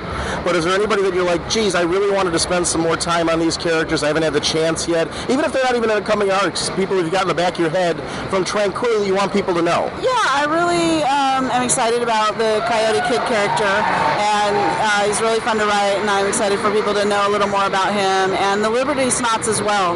It's kind of interesting to have them thrown in the mix where their grandparents and parents may have been superpowered, but now these are the superpowered kids of today and what they do with it and what their problems are. And I really love Manga Side and telling stories through her also. So anyway, there's such a huge cast of characters, it's hard to narrow it down, but Coyote Kid I think is going to be a fun character to get to know a little better. One of the things I noticed, and this is actually across the board with a lot of your teen books, like the Gen 13 with Birds, even looking at Welcome to Tranquility, thinking of them as a giant team. A lot of times a strong team is basically, consisted of really strong, powerful members.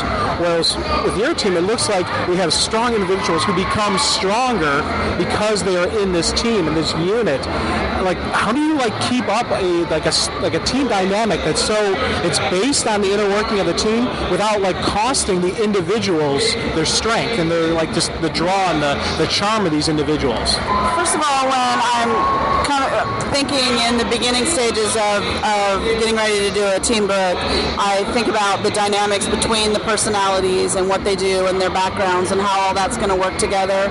And if you look back at what I've done in the past, we rarely have two characters that are too similar from each other because we want to tell a dynamic story where there's some conflict going. And it's also fun to show that you can have such different characters who come from way different places that can really get together and accomplish something for good or evil, as it were.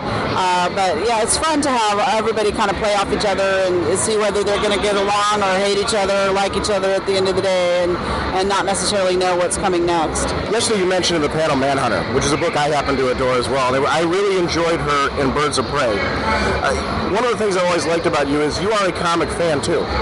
And there's a lot of comics you like. What are some comics that you are reading right now that you would like people to notice? Oh, yeah, I really like Titans Year One, written by Amy Wolfram and drawn by Carl Kerschel. It's absolutely beautiful and well-written and exciting, and I really got jazzed up when I dug that out of my comic box and read it, and immediately emailed everyone involved and was like, oh my God, I love this comic, you guys, this is awesome. So if you haven't picked that up, please pick it up. It really is a fun comic. That one actually felt like an animated series. When I opened it up, I'm like, ugh. And but a really well-written animated series that made that transition. So I think fans of cartoons and all that are looking for something with a lot of depth that gets into a lot of really strong issues that the characters have, even with their mentors. I really, really enjoyed that aspect of that book as well. Kind of a follow-up to one of the things that we talked about at the panel. You had that great stuff where you were talking about with Ryan being, how you were very excited about with it increase the diversity in the DCU, how you really like that character and just the opportunity to bring in, just a different take on it. One of the things I really love about Ryan is the fact that I don't see him as a Chinese superhero. I see him as a hero who happens to be Chinese. I look at John Stewart the same way. He's not a black Green Lantern. He's a Green Lantern who happens to be black. There's that just connection with him as a person, and just, oh yeah, this is also his ethnicity. This is his background. When you started creating the process of Ryan, did you think in those lines where you're like, I want to make this great hero, or did you say, I want to make this great, Chinese, or how did you, when you started with the approach, was that a conscious effort, or? Anytime when I'm writing subject matter or characters in order to increase diversity in comics, it's very important to me that it's not done in a way that is tokenism, that is, oh, everybody shine the spotlight on this character's Chinese, woo, we have a Chinese character, this character's gay, woo, we have a gay character. It's not like that at all. These are characters or people, if you will, and that is part of who they are, just like the fact that they might live in New York or they might live in LA or wherever is part of their character too. It's what makes them who they are, and that they are not defined only by that. That's very important to me. It's really important to me with the female characters also, that the way they look is many times gorgeous, of course, but that's not all they are, that there's more to it, and they're not defined just by that. And that's how, in my opinion, you create diversity that lasts and is interesting and matters and reflects our audience, really, because we have a very diverse audience, and it's ridiculous for the comics not to reflect that. Actually, building off that even, take a look at Black Canary.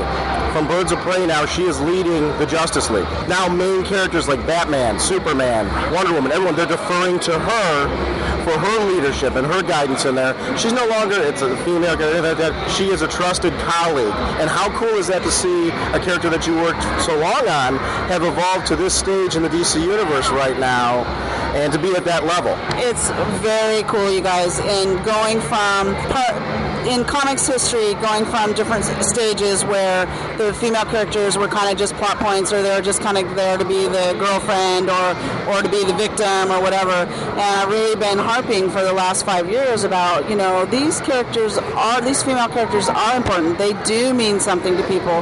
They're not just to, kill for no really great reason. And I understand that these are superheroes and villains that come across very dangerous things, and bad things are going to happen, but these characters they do mean things to people, and the fact that Black Canary can lead the Justice League now, you cannot imagine how ecstatic I am about that, because, it's kind of like, well, why shouldn't she? She's very capable and all that, so yeah, let's bring it on. The beauty of it is, the two leaders of the top two teams in the DC Universe right now, both JSA and JLA, are both strong female characters. Power Girl now has become such an interesting character to people that she's now spawned into her own series, which is going to be by Justin Gray and Jimmy Palmiotti, with Amanda Connor on the art, which is going to be stellar. And we've got Justice League with Black Canary, who's also in Birds of Prey. Both characters are carrying their own titles besides the fact that they are on those leagues. It's great to see this growth in these characters, that they're carrying more than just being in like one team book or anything like that, which is, I think it's awesome. And it's just a great time to be a fan, because we are seeing more and more characters that we can all relate to on some level. They're no longer, like I said, they're no longer female characters, male characters. They are superheroes across the board. And I think that's awesome. It's a fun time. I want to thank Gail Simone for joining us for this quick little follow-up and make a quick little addendum. It is Black Canary and Green Arrow, the series that Black Canary's in right now. I was so into Gail Simone mode that I was thinking about her incredible run on Birds of Prey featuring Black Canary.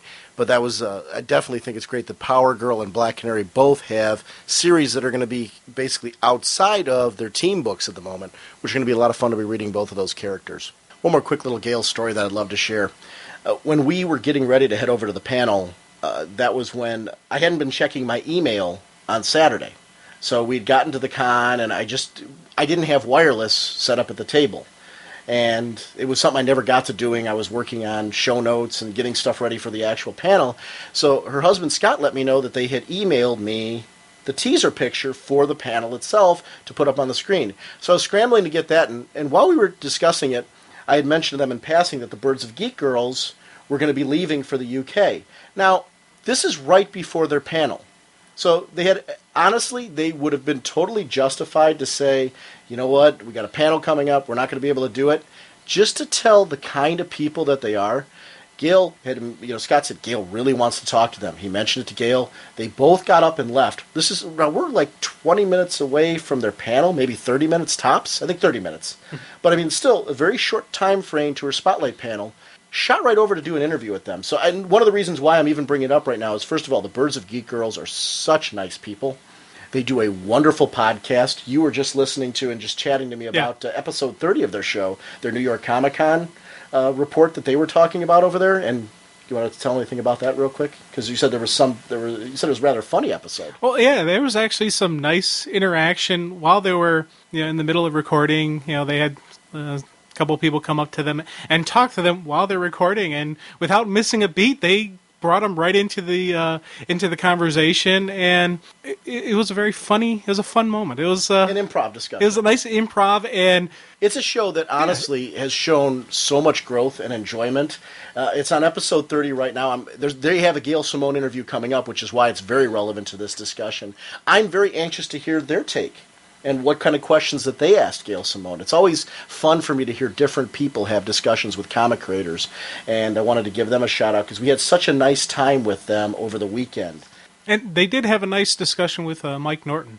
Because he was, it was funny because I guess he was just walking by and they called him over and he had a nice little quick, impromptu, just right off the cuff, shoot off the cuff type of, reaction with him. And that was on episode 30. It was a nice, fun little banter back and forth between them. It's to say it's just the comics from a female point of view isn't really, in a way, isn't doing it justice because these are two fans who happen to be females. You hear them. Their show is so far beyond it's so much beyond just that. Yeah. And that's the thing I like about listening to them because it's just two friends, two fans talking about comic books, and it's definitely an enjoyable thing. There's a little funny moment that I don't really want to spoil it, so check out episode 30. Yeah, it's a great podcast, so I'm glad that we got an opportunity to kind of shout it out here. And I'm assuming episode 31 or 32, somewhere in those episodes, I don't know how many episodes they recorded at the con, but there is going to be a Gail Simone interview that's going to be a part of that, and I'm anxious to hear, because their whole show, Birds of Geek, obviously is a takeoff of Birds of Prey, so you can tell how much love is there for Gail's work. So I'm going to be interested to hear. I always love hearing fans chatting with creators, because you get that kind of unique contact with somebody who's actually read and really enjoyed the work. And that, to me, is always a lot of fun for me to hear that perspective. So it's a great show.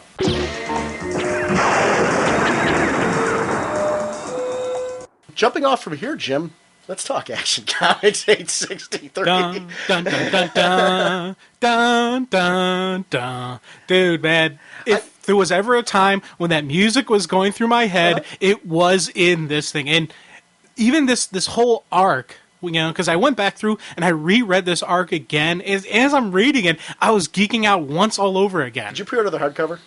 What do you think? Yeah, well, I mean, by the fact that I'm bringing it up, obviously I'm saying you did, and I did. Yeah, come on, it's Well, I love Gary Frank. I mean, let's go through creators. It's writers Jeff Johns, the penciler's Gary Frank, the inker is John Sabal, the colors are by Dave McCraig, letters Rob Lay, associate editor Nachi Castro, and the editor is Matt Idelson. And the cover, looking right at it, I love Gary Frank's work. Birds of Prey, Supergirl, Hulk, JMS's Midnight Nation from Top Cow. It's just a creator that, something about his art style has always grabbed me. So I tend to gravitate towards his work. And seeing him do Superman and what he did with this cover, I mean, the detail in the characters, the costumes, and the overall look of characters that are very familiar, but also slightly battle-hardened. It gives really a sense of progression for the characters. Showcase Legion Volume 2 was just released, and the contrast is pretty jarring. Even when you look at the 84 series, An Eye for an Eye, where the characters are older, you can see the difference. And I really liked the design choice. It's totally story-driven versus just a random costume revamp. And don't get me wrong, I love artistic revamps, so I'm not saying anything negative about that. But this had more bang because it totally brought about, it was totally brought about by storytelling in general.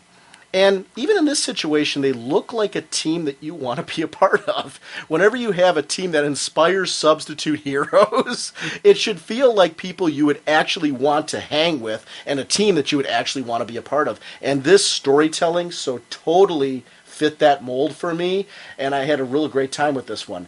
When we were discussing this one, I called you midway through the week, and I said, I know we got a lot of stuff we want to talk about spinning out of New York, and we've got the panel on there, but it's timing-wise with this book, I'm like, I want to talk about this now, so let's go ahead and get and sometimes some of our best segments on this show have come from ones that we just kind of randomly thrown on the show because it just needed to be discussed, and this is one of those. I'm becoming a Legion fan. I'm becoming a Legionnaire now, and it started off with my Legion, which is the current stuff going on. I consider that to be my Legion, whereas others may have the previous stuff. But now I'm delving into the past. I'm looking at the previous iterations, and I'm like, wow, this is some good stuff. I like this. And now they're making it continuity. They're making these past iterations still current. It's part of the story. It's part of the flow now. So you want, enjoy learning the past because it's going to be part of the future. And that, for me, is just a great, concept. A lot of times when you have a revamping of a character, a revamping of a team, the past never happened. it happened this time. And we're going to learn exactly what is the past, what is this current version. Are they different Earths? Are they different timelines? Are they different, spheres off of whatnot? I don't know. But they're there, and they're real, and they're actual substance. So I was like, wow, this is cool. I'm digging who the Legionnaires are. And you know what? I wouldn't mind being one of the subs, just because you're still a sub of the Legionnaire. Maybe, who knows? Maybe you'll earn the ring. Well, Polar Boy did.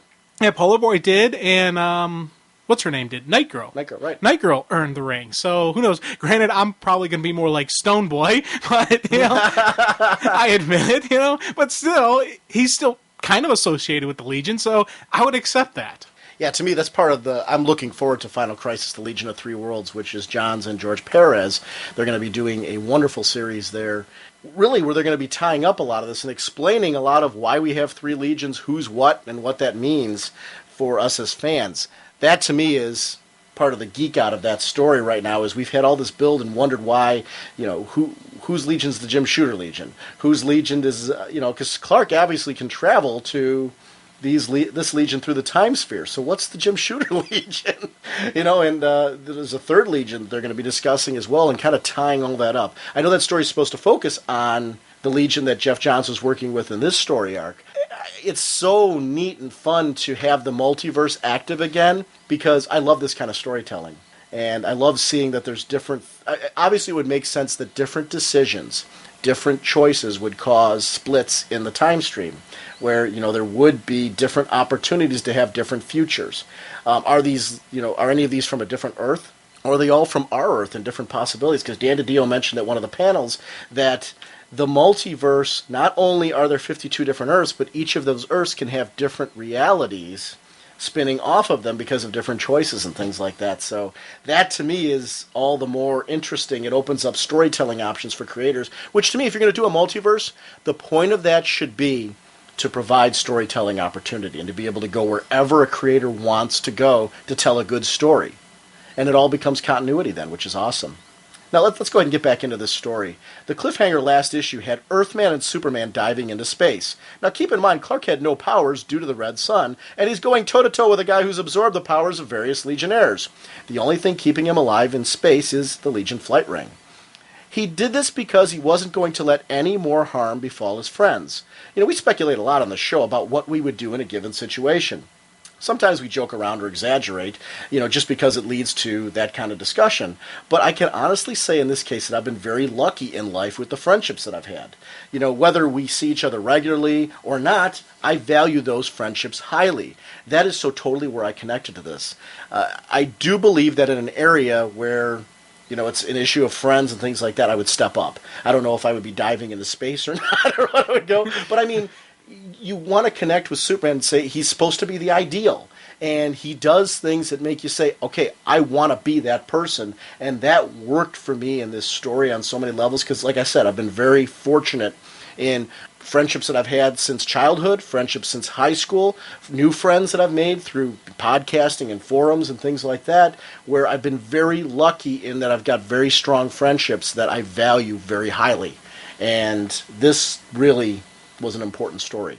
Yeah, and like a lot of times when they have Clark lose his powers, you see the man who is Superman. He's not just this Kryptonian powerhouse who can do anything. You got to see him knuckle up and say, okay, I could die, I could get hurt. It doesn't matter. My friends are in jeopardy. And you like seeing that. It's that, that's the Kansas farm boy who was raised by, Jonathan and Martha Kent, who was they raised him right. And you see that moral behind him that is just, this strong moral fiber. And I really digged it. Now, one thing I was actually kind of thinking was going to happen, I thought he was going to win without getting his powers back. Now, don't get me wrong, I do like it when you get that dun-dun-dun when he gets his powers back and he kicks butt, but just the way this was flowing, I kind of thought Clark was going to win without the sun turning back to yellow. Clark was going to find a way to beat Earthman without his powers and then show the people that, hey, he's nothing. But in order to get his powers back, he needed all the Legion.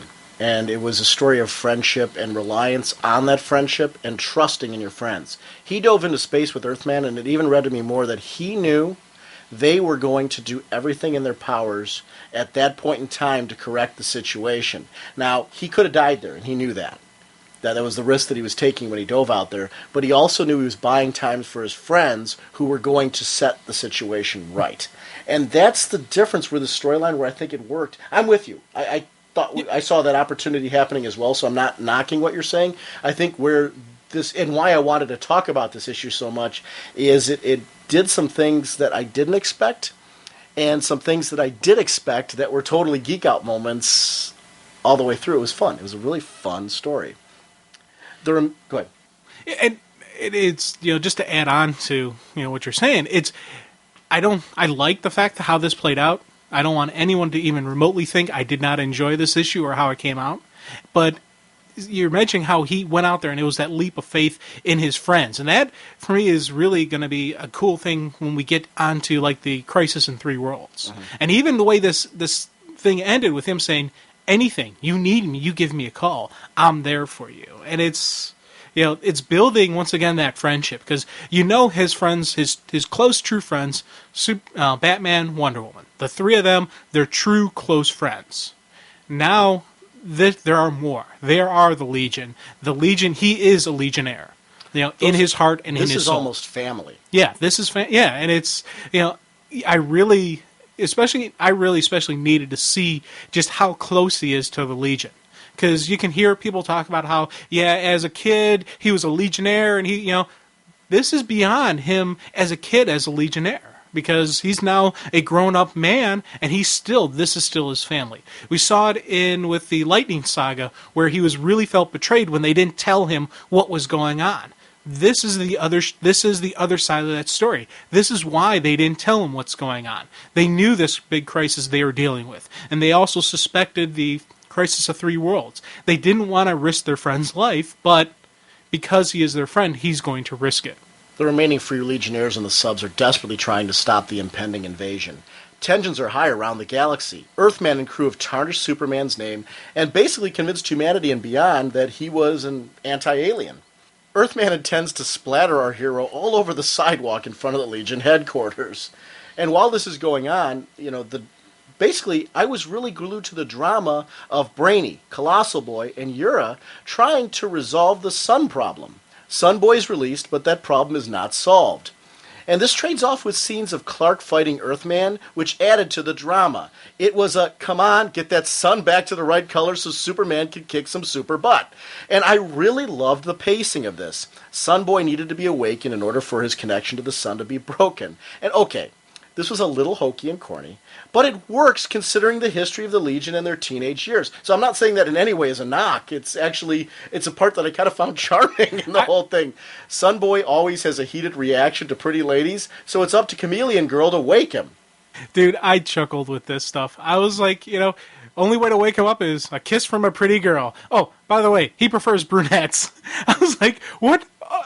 This is cool. I geeked out over that. It was a fun, a splice of humor. And as you're saying, it's like going right along with the panels. This was right around the time when Earthman took off, Clark's ring and crushed it. So now Clark is free-falling, going to die unless they do something. And right in the middle of this drama, you have this little splash of humor that it was just a great, just a nice little, bam, throw in there. And Earthman didn't just let Clark fall to Earth. He chucked him at Earth. Yeah. I mean, like a baseball. And I love the perspective presented because you knew where this was heading, but like any good sequence, it's in the execution. And it really looked beautiful. It was a very dramatic art sequence. So, Chameleon Girl changes shape. Clark plummets. She kisses Sun Boy. Too hot, too hot. And, the sun explodes with energy back to its normal color. Look up in the sky. Great choice of dialogue. Aliens are being arrested, but you so know where this is going. But I loved every minute of that journey. And there's some times where you can predict where a story is going to head, but you enjoy it because it was panel after panel of where are we going to see it, when are we going to see it, and what's it going to look like when it happens. And that to me that's anticipation. Yeah. And it was a great sense of timing and pacing with anticipation throughout this story. I really dug this. And I got to tell you, I still smile anytime I read or hear someone say, look up in the sky, it's still, that is such a classic Superman line that the inner geek fanboy in me just goes, cool, yeah. But it wasn't presented in that way, right? In this, which was great. They used those lines obviously to tap into the fans, but it was in the case they were looking up there puzzled and disbelief. It wasn't a dun dun dun moment like that. It was perfect. And when Soup finally recovers and snaps to, they had that great just close-up of his face, but his face was in a panel that was the Superman pentagon of his chest logo, so it's like that, and once again, you were talking about the art. That one really was just like a wow moment, because his eyes flash open, you get the, just this great just facial of, whoa, kind of look on his face as he stops at the last possible second. Right. I was just like, nice. Everyone stares in disbelief. Superman, and I was like, hell yeah, it's Superman. That was where the build-up took me at that point. It was great. This is what Superman's all about, helping people. Earthman takes a back seat to freeing the aliens. When the officer questions it and shoots because Superman is only for humans, Clark stops and basically stops the alien from getting shot and lets this man know that he is for everyone and that he should know that already. And it was one of those moments. But then Captain Temper Tantrum shows up and is totally livid. This is supposed to be his time to shine, but Clark is ruining everything by just being himself. Yeah. I tell you, that scene with I Am For Everyone is just a... Oh, yeah. For me, was this a really cool moment, because you have the traditional truth, justice, and the American way, which they later dropped the American way part of it. And sometimes I'll hear people complain about that. That scene right there is why they had to drop it. Sure. Superman isn't just about the U.S. government. It's not just about our policy, what we perceive to be justice, what we perceive to be, laws and liberties and whatnot. Superman is about us all. And that is just a cool statement that they would get rid of it. Now, granted, they do need to replace it with something. Just truth and justice does sound cool, but it needs the flow. Now, of course, first thing that popped in my head was truth, justice, and whatnot. I think that would work well for them. Or maybe even a truth, justice, and any of those could be, used right along. Are you still taking stuff for your colon? Okay, now, all kidding aside, I don't know why that popped into my head. All kidding aside, seriously though, one of the things I was thinking about was truth, justice, and freedom for all. That for me, I think something, I like that. Something like that I think would be a really cool just statement on, because that is who Clark is, that is who Superman is. He wants everyone, just that, that freedom, just that, that to be, safe and secure and comfortable where they are and who they are and what they are doing. I like that. It's touching on the serious point that you're making there. I really do actually agree with you in the sense that you're right. They needed to drop that because he is for everyone, and I like that evolution of the character. And that's what it is. Over time, he's been touched by so many phenomenal writers who have continued to bring him current, to bring him to today. We're seeing that throughout the Trinity right now. We're seeing a Batman who's grown. We're seeing a Wonder Woman who's grown. With nods and honors to the past, and you can tell that these are the same characters, but yet they aren't. They've grown over time. They've changed over time. They've flown with the times. Because times have changed. The characters have needed to change in order to be current and still relevant. Our heroes need to be relevant. They need to be ones that we can believe in today, in today's society, and what's going on. And we're seeing that going on at DC right now. And with the Trinity, in a way that I don't think we've seen in the past couple years. These characters mean something. I've been a big fan the past couple years of a lot of the secondary characters, which are still top-notch and they're still doing gangbusters, but it's nice to see a renewed focus on the Trinity books where they feel like your top-tier books in this universe, and they should be. It's a revamp without a revamp. Mm-hmm. It's as you said, it's an evolution of these characters. So it's not like suddenly, Batman's dark and brooding, now he's not, or Wonder Woman is one, now she, there's a progression that you can see why these people are the way they are, and it's one of the things that I'm geeking about the Trinity, and looking forward to that weekly series about them. Absolutely. Superman has an officer get the people to safety, and the battle that we all wanted to see so bad begins. And that was a funny thing. There was so much going on in this story that I'm like, they really covered a lot in this issue. And, I mean, now this is great Superman storytelling, because Clark's going up against the villain with the combined powers of the Legion. Earthman used the combined powers to really have his way with Clark, but this is where we get another hell yeah moment that kicks in. What do you have? What do you have to beat me? And you have this wonderful 2-page spread. What do I have? I've got the real deal. And I mean, the look of confidence on Clark's face. These are his friends. He went through epic battle after epic battle with them. It just makes sense that this rallying moment would put him in a different place. And Gary Frank is such a welcome addition to this book. I love each Legionnaire has a different battle pose. Earthman, who put this great plan together to take them out of the picture, is in shock seeing them all before him. That 2-page to me was just very well done. And here's really cool cool news about that 2-page spread. It's like the center of the book, so all you got to do is just remove the staples, and you can pull it out and make its own little separate little poster. So if you buy a second issue like I did, you can actually take out the thing and have a poster Did you really of do that. this? Yes. Very cool. Yeah, well, I did it for the Birds of Prey one, and I saw this. I'm like, oh my God, this looks awesome. Then I noticed that it's all one connected piece already. I'm like, okay, that's Destiny telling me time to pick up a second one. I'm using this one as a poster. Yeah, that's so very neat. It's a neat little thing, and it's really, it's, as we say, just the detail in their faces. And I was just like, I was really, really impressed by just the way this thing looked. I was like, wow. Now it all begins to fall apart. Earthman has to face a Legion strike force. His confidence is slipping, and he is revealing that none of this was about having his own team like the Justice League. It was all about him. He doesn't need any friends, but it's a great way to show the power of trust and friendship as the Legion combines to take him down. They pair up in teams of 2 to work him over, and this is one big, giant temper tantrum. He wasn't allowed in their club, so rather than take his ball and go home, he ruined Superman's reputation and put the universe on the verge of war. His response to all this is, the Legion kicked dirt in my face, so it's only fair that I do the same. What a putz!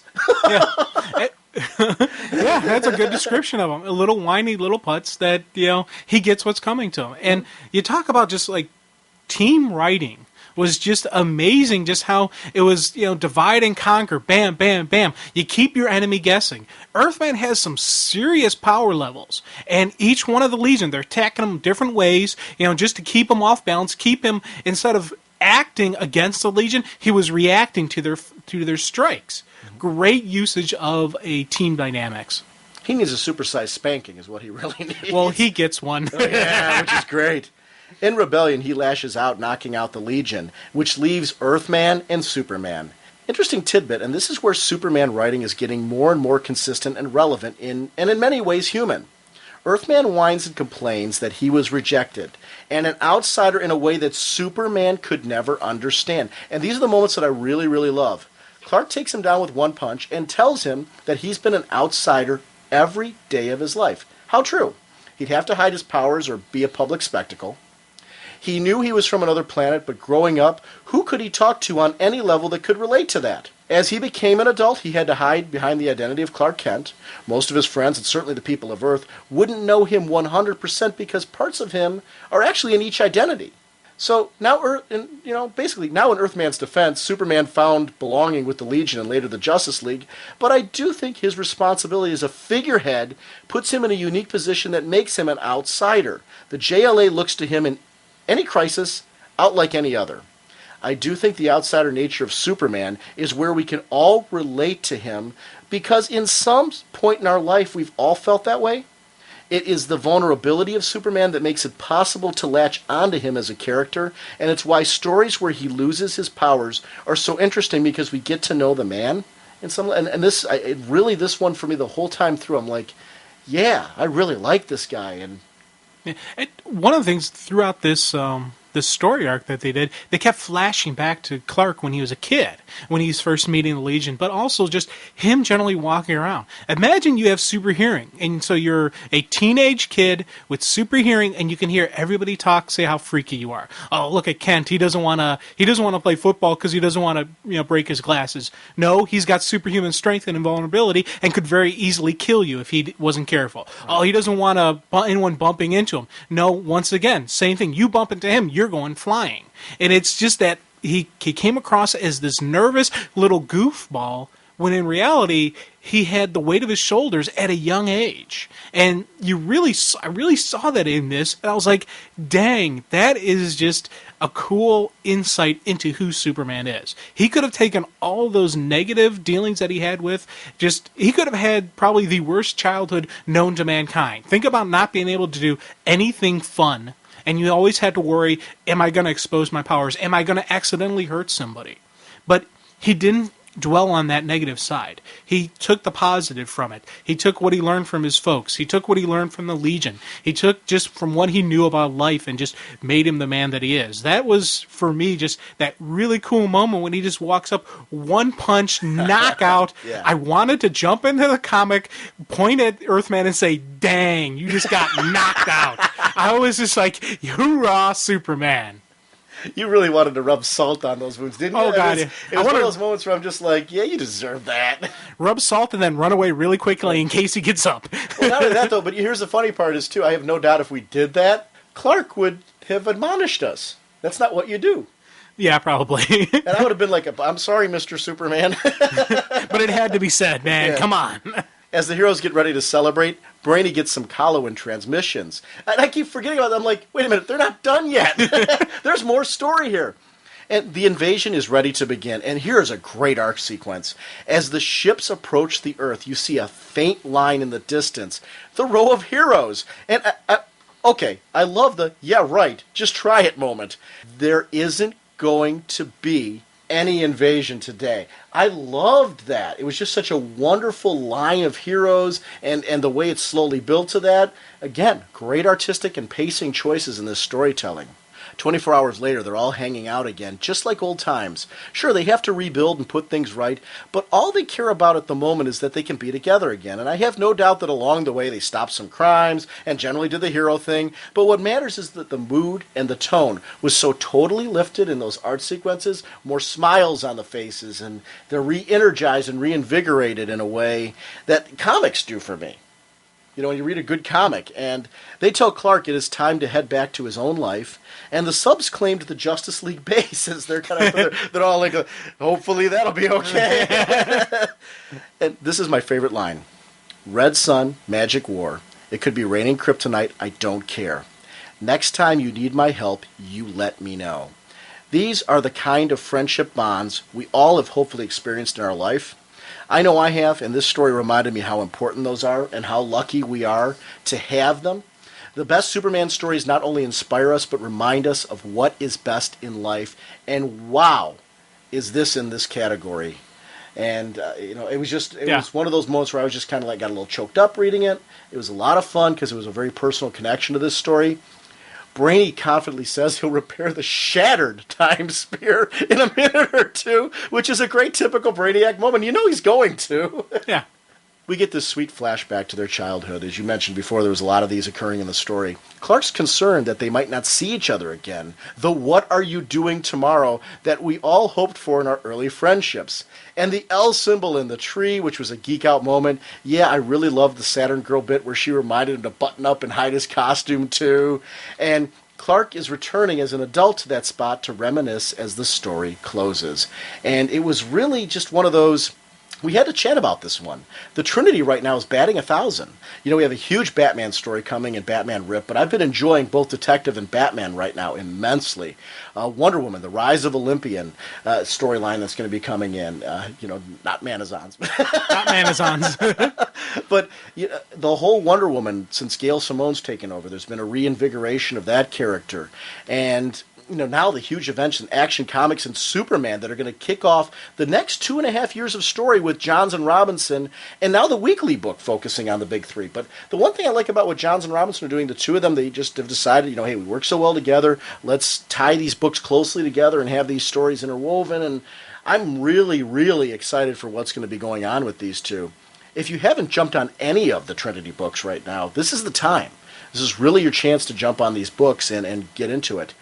But if that wasn't enough, this story is fine. At this point, could end it right here, and I'm completely satisfied on an immense level to the point where I wanted the hardcover of this just to be able to read this one as many times as I want. Yeah.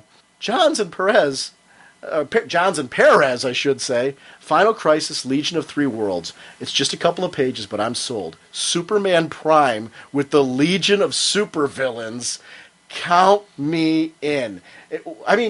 Jeff Johns is doing a great job of putting these teasers at the appropriate times. We've seen it in JSA. We've seen it in Booster Gold. We've seen it in Green Lantern. We're seeing it here. He knows how to dangle the carrot and just keep you excited for more storytelling. He gets you going, gets you salivating, gets you thinking, hey, maybe they'll do this, maybe they'll do that. Oh, yeah. And it gets you going. I'm honestly, probably, this is my thing I'm looking forward to the most. I really want to see what are the three worlds of the Legions. Where do these things all interconnect? How do they interconnect? I'm really curious to see what's going to finally happen with Prime. Are they finally going to be able to stop this guy? Will this be the final thing to take him down?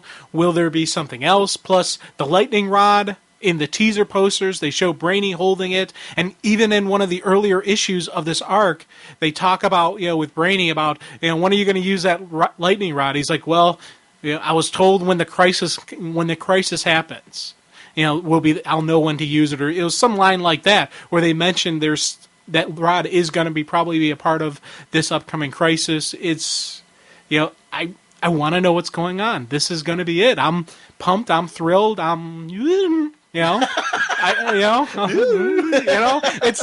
I'm geeking out here. What does that mean exactly? It's I don't know. It's the geek out. It's the geek out that's just bubbling out. It's just the geek out bubbling out. So reminds me of Wayne's World.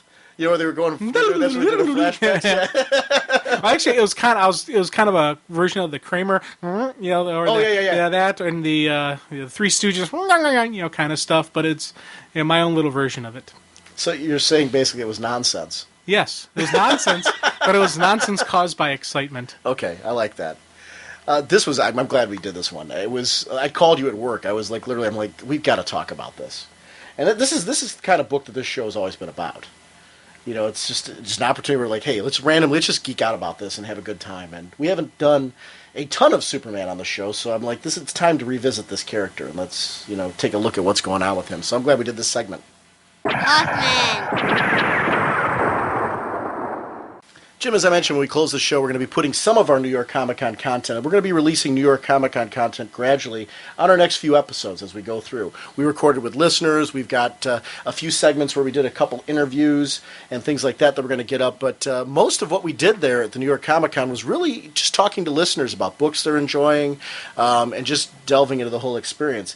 New York Comic Con was just, for me, an incredible experience. I was so thrilled to be there. And it was funny, all the panels and being a part of the con has really generated a lot of discussion with Jim and myself on how we're going to be handling the show over the next year, because we want to be chatting about a lot of these books and doing a lot more segments like this impromptu Action Comics one that we just did. So we're actually going to try and set aside an episode each month where we can kind of randomly just certain issues that we each want to talk about for that month, do segments like this and get back to that. It's one of the reasons why we're handling Trinity a little bit differently, is to provide opportunities for this segment.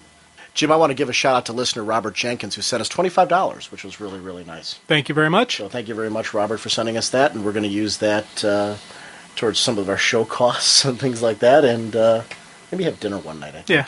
We always do. When we do our recording, we'll do like subs or something, I think. I know you were saying put them towards the server cost, but I'm kind of like, let's just do subs some night. I'm still kind of for that, because there's a lot of late nights where you come over straight from work, and it's one of the things, because of the fact that we record always at my house, you got to rush over here some nights. So we'll do one of our, especially now that we're weekly, there's certainly going to be a lot of opportunities for that. So we'll do a dinner or something and for our show. So thank you very much, Robert, for that. We don't ask for donations, nor do we, this is a free podcast, but you guys doing that kind of stuff every so often is really nice, so we do greatly appreciate it. So, Jim, let's go ahead and get on to our next segment, which is our New Frontier Special Number 1 discussion. So, holy caffeine! Jim, our next review is going to be of JLA New Frontier Special Number 1. The writer is Darwin Cook. The pencilers are Darwin Cook, David Bullock, and Jay Bone. Inkers were Michael Cho. Colors by Dave Stewart. Letters Jared K. Fletcher. The associate editor is Ian Sattler, and the editor is Dan DiDio. And there was this introduction. We're going to talk about this casually because we've done a lot of discussion on New Frontier, but I don't know how we can't talk about this special because so much of it is, if you missed this on any level and you read New Frontier, you really should pick this up. There's an introduction by Rip Hunter where he's breaking through that fourth wall. And I like this opening because it was an interesting statement. I admit that I have that block where I want everything to fit in nice and neatly, but Cook makes an interesting point here about just enjoying solid storytelling for what it is. I honestly don't need every Elseworld-style story to fit neatly into 52 Worlds. If it does, great. If not, I just want to see more of these creative stories. So his point was well met here, and I really enjoyed that. And I love the bit as the confused Hal Jordan flies over the scene. It was nice. I really liked, you're saying it was a nice, funny opening, and his scientific definition of what is going on with this universe is it's fictional. I was like, yeah, it is. Yeah. Oh, okay, cool. And it fit just so well with just, the nice humor moment, and it looked cool. The opening page, it wasn't anything lengthy Great character choice to throw in the mix right there and have him have that discussion, the little martini with the ladies or whatever he's doing over there. It was fun. This is followed by a great Batman segment, which to me was the highlight segment of the book. We see this debate over his activities and unwillingness to compromise, deviate, or bend from his mission due to government pressure. They fear him as a symbol and want to make an example of him to discourage other outlaws. Diana's disgusted by all this, and this segment really made me respect this incarnation of Diana. She refuses to be part of bringing in an honorable man, and that really grabbed me. Oh, Cal, you'd better take another look at those films. There is no way you can bring that man in alive. And it was so Batman that it all took place on his ship.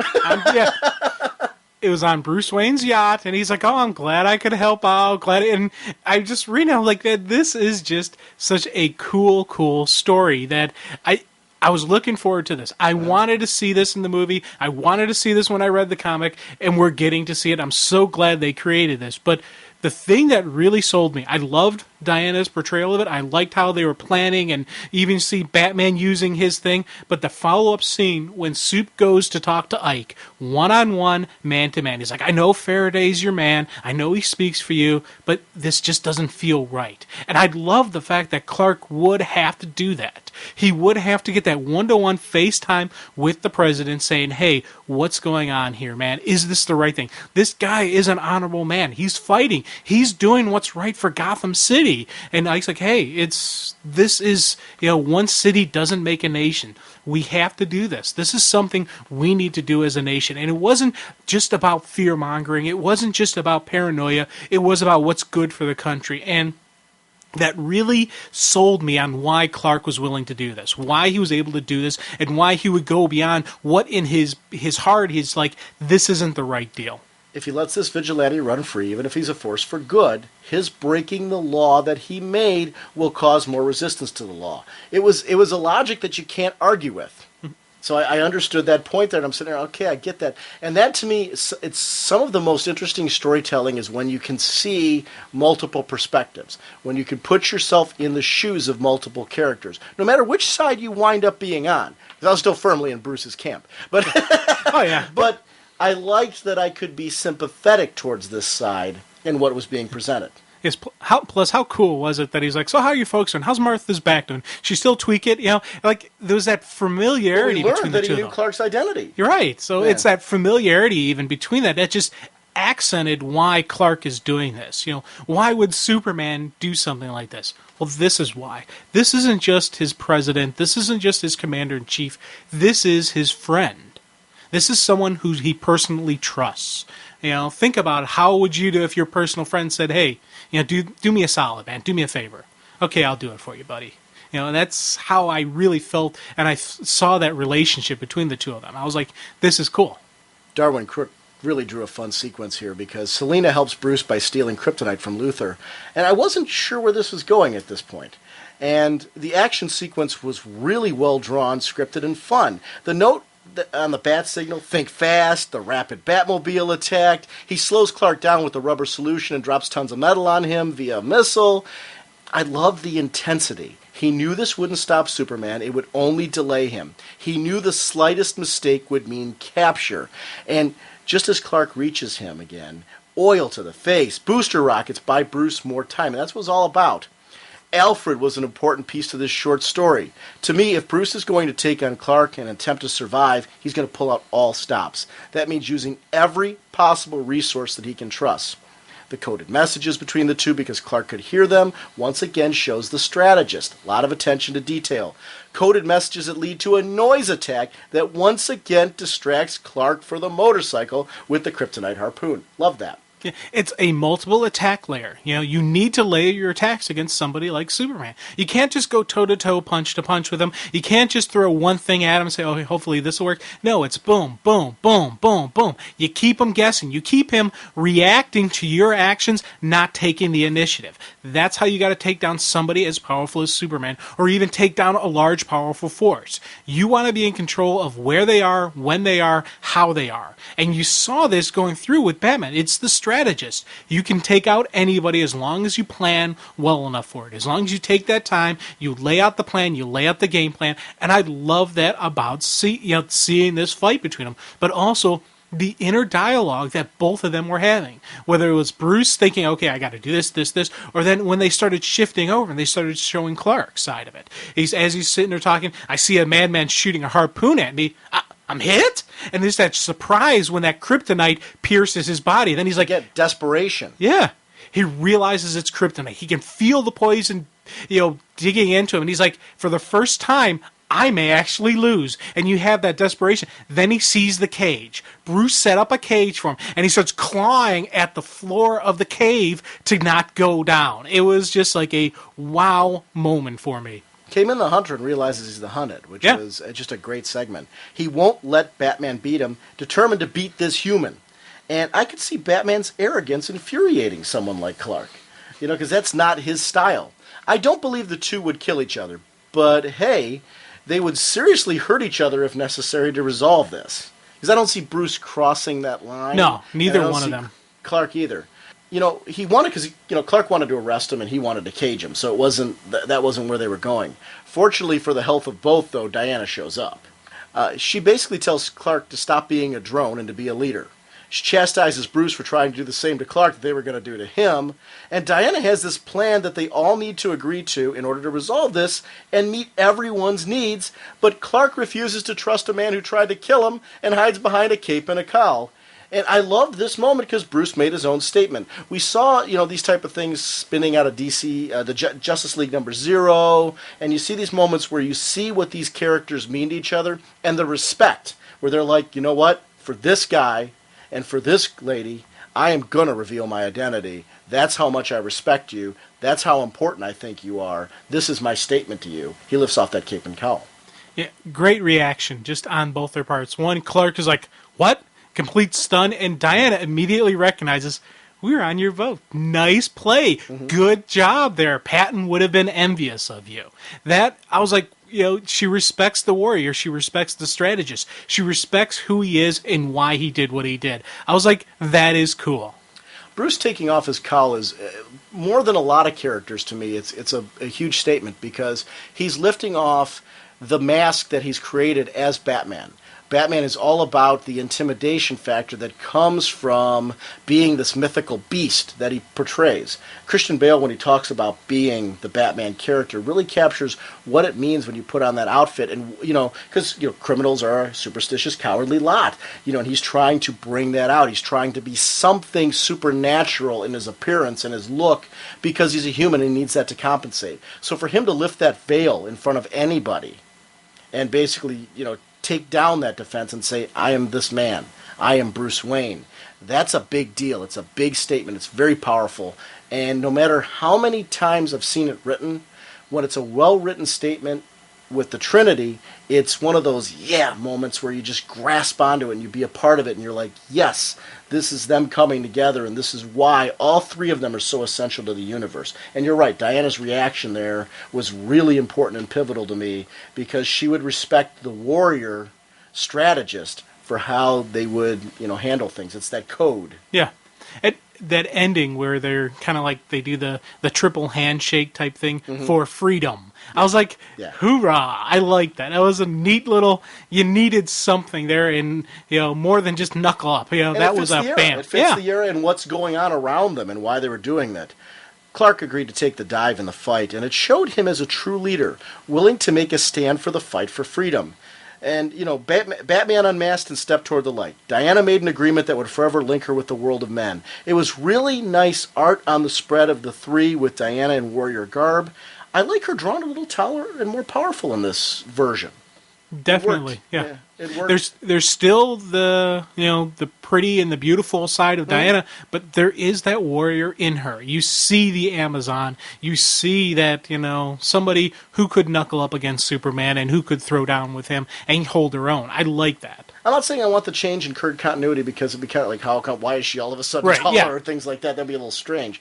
But it fits that this was an Elseworld story and they took that kind of interpretation of her. I really liked it. I liked it. And you're right. There's still a sexiness to her. There's still that there's that something about her that emanates from the character and just the way that it's captured. And that's what I liked about it. It kept the essence of who she is, and that was fun.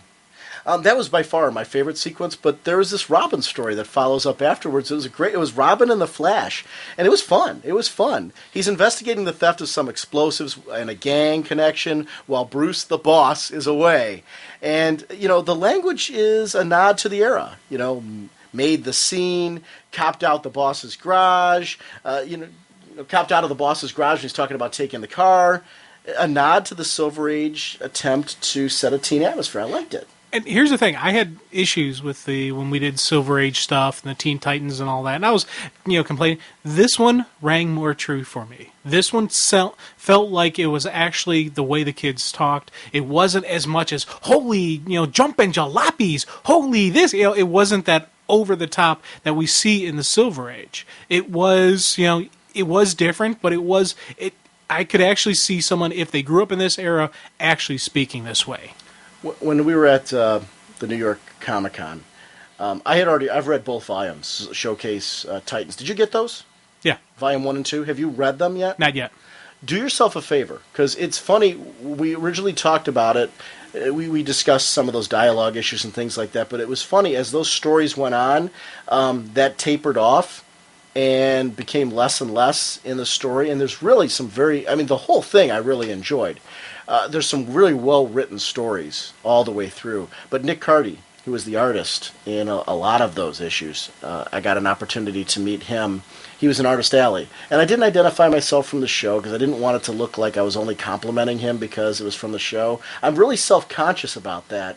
Unless people know, I'm from the show, I try to avoid that because it always feels like you're doing it because you want something from them. Do you know what I mean? Yeah.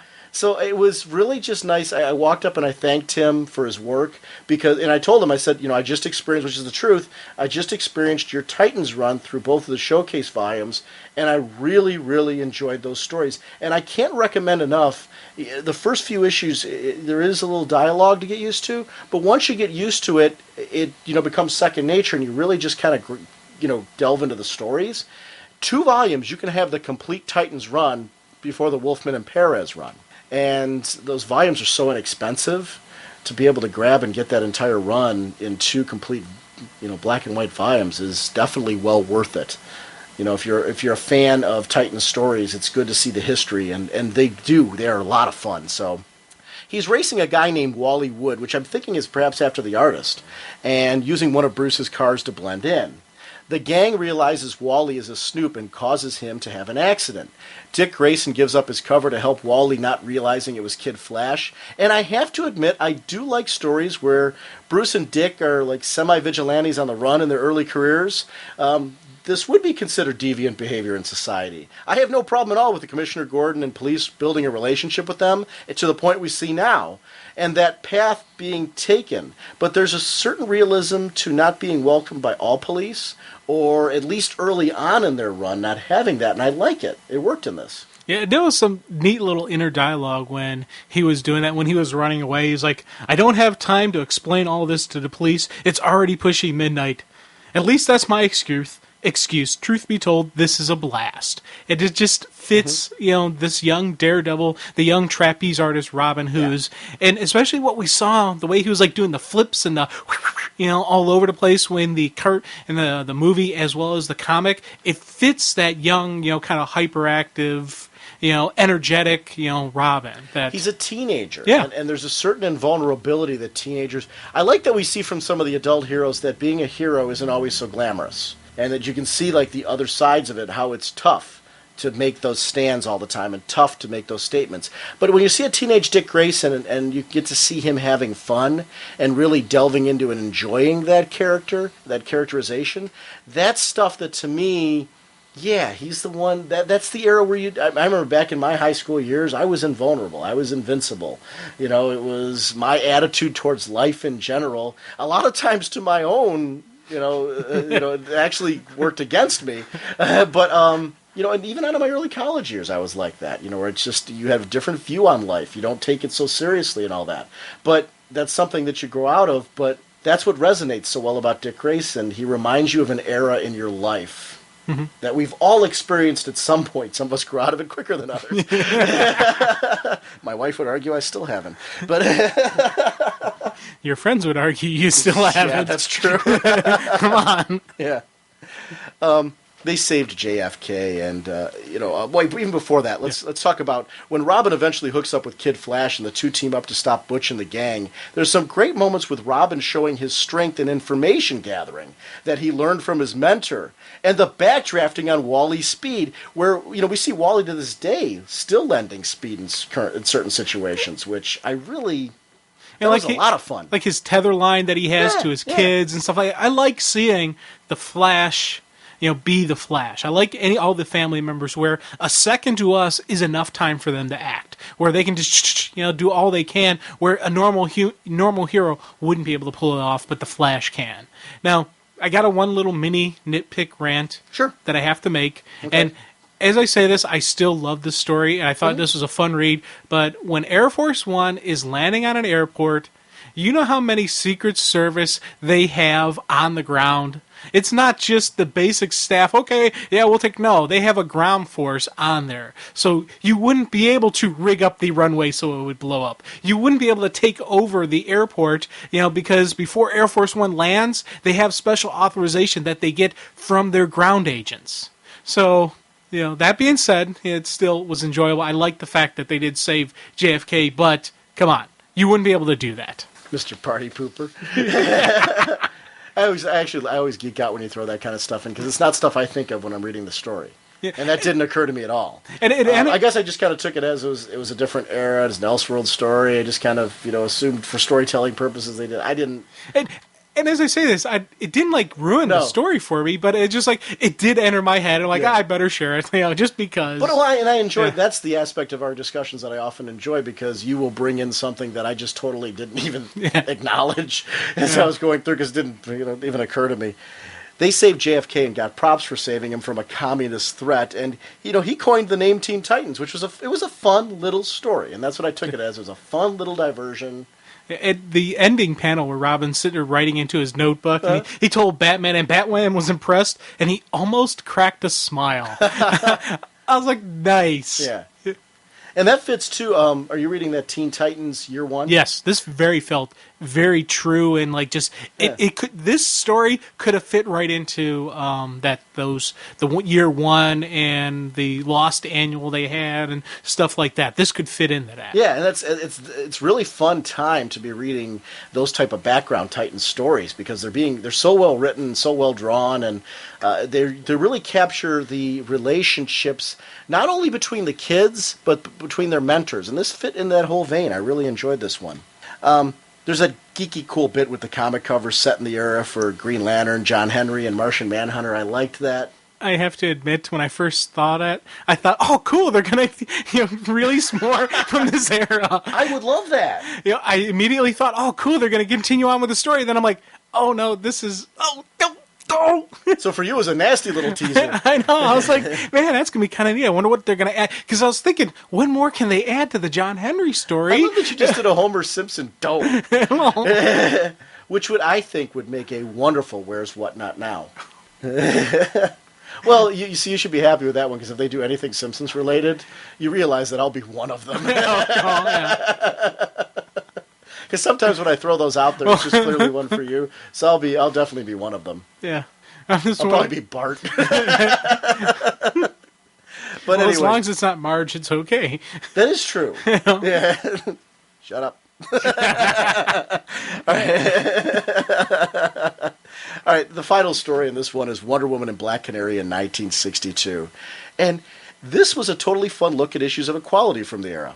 It's kind of funny on a personal level, because as I was reading this, I was just teaching my students about the Longhouse Indians, which is a tribe that settled in Geauga County. The women were in charge of the houses. Therefore, the tribe thought they were the best suited ones to choose the chief, which is the opposite of what the colonists were doing during that time. So I was sitting here, I'm reading a story about equality set in a different era in the comic books, and I just had a discussion with my kids about varying equality through an Indian tribe and, of course, the colonists during that point in time. So it was kind of a little personal side. Oh, yeah. It fit. It was just a weird connection during that time. Here's the thing. I enjoyed this. Mm-hmm. There was some funny moments in there that I laughed, and you knew there was going to be a but coming. Oh, yeah, I could tell.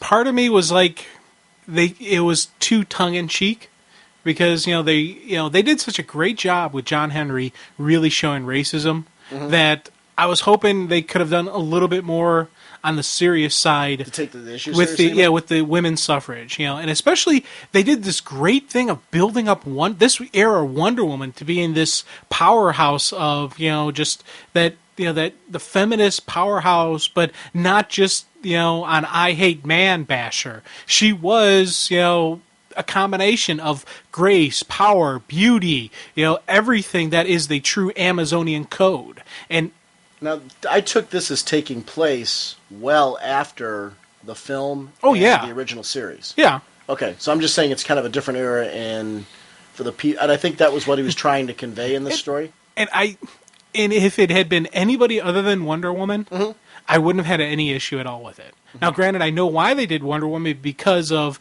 the ending and all that, and just they needed a powerhouse woman, and there wasn't that many developed in. So you'd have preferred it wasn't so slapstick, right? Or if it was slapstick, maybe somebody else, like Power Girl and Black Canary, or Birds of Prey issues, with Black Canary, Barbara Gordon, and Z, or something, just other females other than Wonder Woman, just because they created. How well she'd been established. Yeah, they established that great Wonder Woman. Now, as I say this, I still laughed at this stuff, and the little jokes they made, and the ending. I was like, okay, this is a good writing, this is funny writing, but on the other hand, I'm like, I wish it had been somebody other than Wonder Woman. And it was meant to be just a fun story. Yeah, and it was. Yeah. It was meant to be a fun story. It came across as a fun one. I do get your point.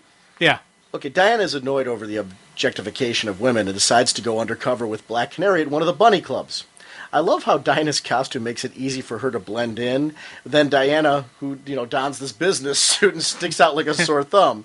Of course, they run into billionaire playboy Bruce Wayne. I was chasing a villain in here. Yeah, that's it. That's the ticket. And the beeline's out of the place. Yeah, the cad snuck into this horrible place. Well, I had to follow him, justice and all that, and that's part of the funny writing where you see Bruce squirming, and you can kind of see him go, oh, I got to get out of here quickly, And again, so they played around with him as well, which was fun. Jane Mansfield is announced as getting ready to pop out of a cake, and Diana takes her place. I love Dinah through all this. She's kind of our eyes into this situation. She's just following along and having a good time, setting the mood that this is what we should do as well. And I think that's where, I guess for me, this story worked, because she was the one that kind of said, this is meant to be a tongue-in-cheek story. This is meant to be fun. Just kind of go along for the ride and all that. It's, Yeah, she was the straight man to the, to the jokes. And it was like when, Wonder Woman first saying she's going to go there and investigate, she's like, I probably should go along. Just because she knew how this was going to go. And even like when Diana said, I'm going to teach them, the true meaning of respect and love in the Amazonian way. But what if that don't work? Well, I will beat them until they beg for their saintly mothers.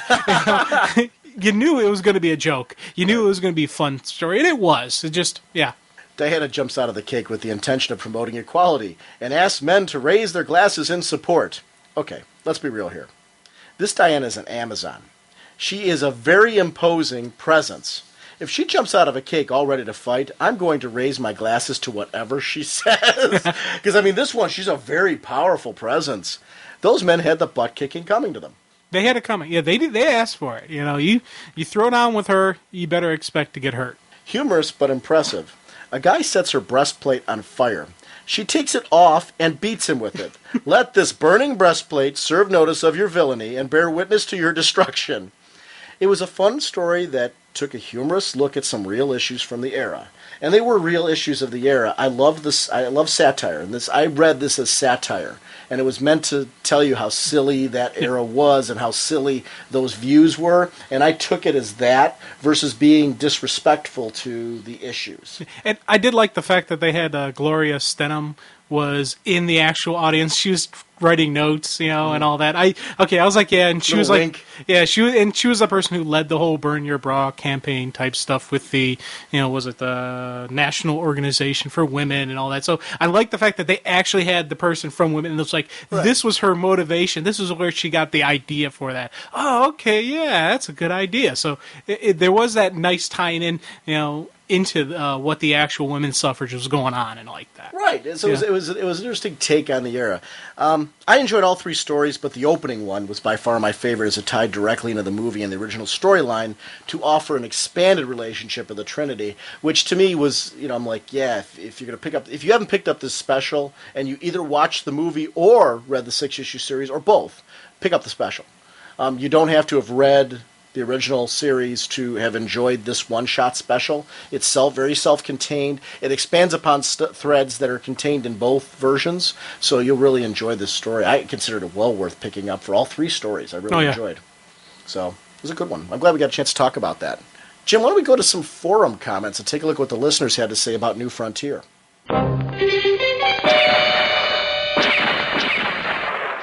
Jim, let's go ahead and take a look at some of our forum comments about the New Frontier DVD. Actually, after our episode 112, there was some interesting comments. So check out that thread if you haven't had a chance to. You don't have to be a member of the forum to click on it and take a look at it. If you go to ragingbullets.com and click on the forum link, you can take a look at episode 112 and see some of the comments. They were just as divided as you and I were. So let's take a look at some of these comments. The first one here is from Matches Malone. I saw this about a month ago and thought it was okay. I thought the film just did not have the grand epic feel that the book did, especially the final battle. I know there's time restrictions, but come on, what fanboy would not have sat through a 90-minute New Frontier film? Yet I do feel that there was a better production than Superman Doomsday. I had a friend watch it who had never read the book and found the movie hard to follow. But on the other hand, my 6-year-old nephew watched it and never asked once to fast forward the film. He loved it and he's seen it twice. That's interesting. I'm glad to see that it's something that... and our friend Nathan, who we were chatting with over, and when he and his father stopped by, Nathan really enjoyed New Frontier, the film, as well. I think it was a great movie. I really enjoyed it. My preference was on the original written work, but I totally got why you liked the movie better. There were just two very different experiences with it, so... It is one of those I can see people getting divided on. This is from Myron Rumsey. After watching it through about 3 times, I'm putting together a mini review, and he said he's going to put it on his thread, so we'll take a look at that in a minute. This is from Simulated Stereo. Much better than Superman Doomsday, but even that wasn't really bad, just drawn that way. Still, it was a little strange hearing the voice of Agent Dale Cooper coming out of Superman's mouth. All in all, it was a good adaptation of a great story, and all that I have to say is, what's next? Maybe New Frontier, successful, will finally get an animated Crisis on Infinite Earths. I hope that they wait on Crisis on Infinite Earths till a few more of these come out, and hopefully if they're successful, they can do something a little longer. Back to the point that was mentioned a little earlier about the length of it.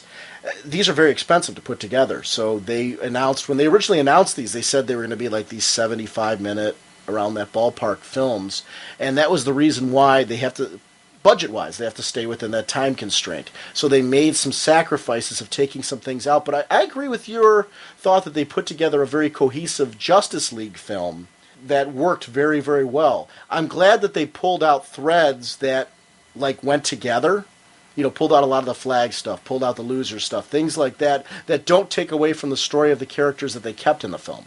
Yeah, and they did a little reworking with some of this stuff where making a Justice League character do some of the stuff that the others did. I don't know. I liked, as I said before, I liked the balancing act they did. I thought it was a good movie. We had planned to talk about Superman Doomsday, but just with all the stuff that we've had coming up, getting ready for Final Crisis, and talking about Countdown, we never had a chance to get to it. We might do it again in the future if we have an opportunity to come and revisit that film, because I like doing the media stuff. My question to you is, seeing as we haven't had a chance to formally talk about it, you've seen Superman Doomsday? Have you seen the DVD? Not yet. Okay, so you haven't seen it yet, so you got to borrow it. So you can't actually compare the art so we can't even really have a discussion on the art styling of it because you haven't seen it. I get the point on it. I enjoyed Superman Doomsday. I was glad to see such a well put together release, but we'll have to at some point have a discussion then, at least on some level, on Superman Doomsday. You do own it? Yes, I own it. I just haven't had a chance to sit down and watch it. Yeah, it's when we were getting ready to do it. I was going to wait until then. We said, "Oh, we're not doing that," so I put it aside. And it's one of those things where I was concentrating on stuff for the show, and then we did New Frontier. So I'm like, "Okay, let me watch it." It just hasn't been I just haven't had the time to actually put it in and watch it. Well, the next one is Batman. It's Gotham Knights, right? Isn't that the name of it? That's the next DVD release that's coming out, which is done by a lot of anime artists, and it's going to have that influence, but this is all bridging material between Batman Begins and the Dark Knight movie that's coming out. I'm really excited for that, especially jumping off of this New Frontier release and how much quality was in there. And they have a little sneak peek in the DVD, the New Frontier DVD, and I got to see that. It looks nice. It looks sharp. Yeah, it looks really, really good. I know that's going to be shown for the first time at Wizard World Chicago. Ooh. They're going to be showing that particular release there, so anybody going to Wizard World Chicago should check that out. We're still up in the air on that one. I'd like to go to Wizard World Chicago. I have to think about that one. I've got to really work on my wife if I'm going to stand any chance for that after New York. So that one I'm excited about. I'm excited about these releases. I know that I'm hoping it's still on the slate, the Judas Contract. The Teen Titans Judas Contract story was supposed to be one of those. I haven't heard anything. I heard, and I don't remember who I heard it from, but it was somebody I was talking to at New York about it. I think one of our listeners were talking about it, and they said that they had heard that it was now off the slate because they're going with more recognizable people. And the Titans, they're known in the comic book universe, but not really outside of the comic book. So they're going with Batman, they're going with Wonder Woman, they're going with the Justice League, they're going with things that people readily recognize and do. It's been put on the back burners, but I don't know for certain who, and I don't even remember who I was talking to, so if you're listening, I apologize. With Teen Titans, with the Teen Titans, animated show and everything like that, I think they're a lot more recognizable than people realize. Robin, Dick Grayson, Robin, I think is a fairly household name. I disagree with that. Versus a Outsiders. Like if they did an Outsiders movie, I can buy into that. I'd love to see it, but I mean, you know what I mean? The Titans are very people know recognizable. who the Titans are, but it just I think they had video games. Yeah. I mean, I think that they are. I think just the epic of what is the Judas Contract would be lost on people. Just the significance behind this long running. I don't know. Yeah, see, once again, I'm not 100% certain, if this is true and if anybody has any details or information that you would like to share, we would appreciate it. I would hope that the issue is that maybe the original creators are too busy at the moment to plug them into that feature versus it being that they removed it for that reason. Because I'd like to see these be some bridging ways to maybe get more people interested in some of these characters. That's a story, though. Oh, would that look good on film? So I'd love to see that. Oh, yeah. So would I. Yeah. All right. This one's from, it's LSTWAVRCKR. Even though I've had a lot of time to get the JLU voice cast out of my head, it felt weird to hear new people voicing my favorite characters. After about 30 minutes and reminding myself that this is the Silver Age, things started to work for me. As for the story, part of the problem with any work transition between mediums is that things must be cut, and stories must be altered in order to fit a specific time frame. Because of these cuts and changes, I felt that some of the excitement that we would find in the comic was lost. The idea of the New Frontier and its many implications just never came through for me until the Kennedy speech at the end. But even that didn't have the same effect that it should have had. The New Frontier has so many implications, and I felt that while it conveyed as well as it could, the film was still pretty enjoyable, and I don't regret buying it. So he gave it a 7 out of 10. So, interesting. Oh, it's Last Wave Rocker. So, this one's from JD74.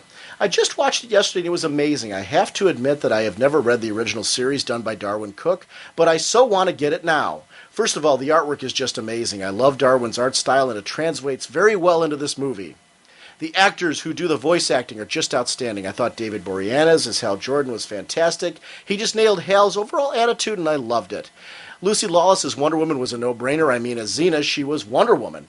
Neil Patrick Harris was spot on as Barry Allen, and as an interesting fact, Neil Patrick Harris has done other superhero voices before this. He did the voice of Spider-Man for the MTV cartoon. The rest of the voices were just incredible. Did you ever see that MTV Spider-Man cartoon? Yeah, a couple. Yeah, it was good. It was a very good cartoon. I believe Brian Michael Bendis did the writing for, if not all of them, for some of them. So I enjoyed that whole series of cartoons. Now, I don't know the story of the comic, but this was just a great story. I loved how this story is basically a bridge between the Golden Age and the Silver Age. I like how you see Batman change from his scarier look, from his beginning costume, to his more friendlier look towards the middle of the story, and after he takes on Robin as a partner. I loved how they used some of the old-school Superman logo. Wonder Woman just ruled, and I loved her scenes as well as the Flash. I loved his scene against Captain Cold. It was so awesome. I love how they did the Flash's speed powers on screen. It was just awesome. However, I must talk about Hal Jordan. First off, I loved how he was portrayed. He was spot on character-wise from what I am used to seeing in the comics, and it was just awesome to see my all-time favorite hero portrayed in such an awesome way.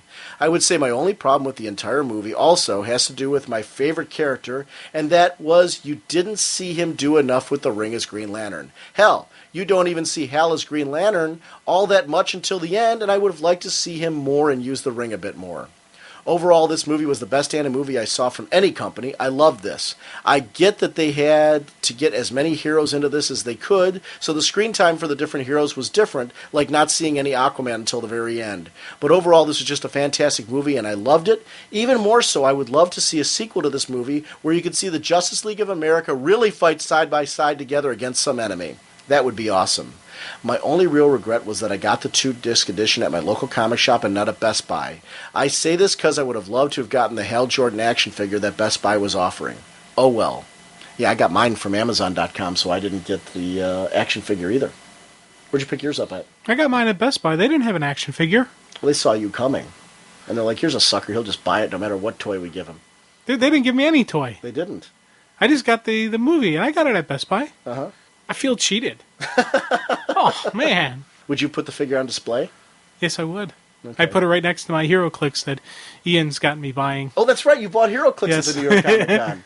Yes, I finally bought HeroClix. I now have. I've started the Arrow family. Okay. You know, there was a picture of Roy as Speedy. He had the with the boxing glove arrow, and I saw that. I was like, oh, that's kind of neat. And Ian's like, yeah, that's kind of neat. You should get it. And sure enough, yeah, why not? And then as I grabbed that, I saw Roy as Arsenal. So I'm like, well, you know, you got the one, you got the other. Then of course I saw Mia as Speedy. So now I have those three. And Julian Lytle, who did that Hawkman picture that I was talking about, he mentioned to me that he plays HeroClix and said that he would show me how to play them, and you, if you're interested as well, at the CGS Super Show, if we haven't learned by then. I've got all these HeroClix that I've been collecting and displaying, but I've never had the opportunity to play. We actually, now that you have some, we should do that one night if we find the time. Now that we're weekly again, it's like, when the heck are we going to have time to do this? Okay, I got dibs on Spectre.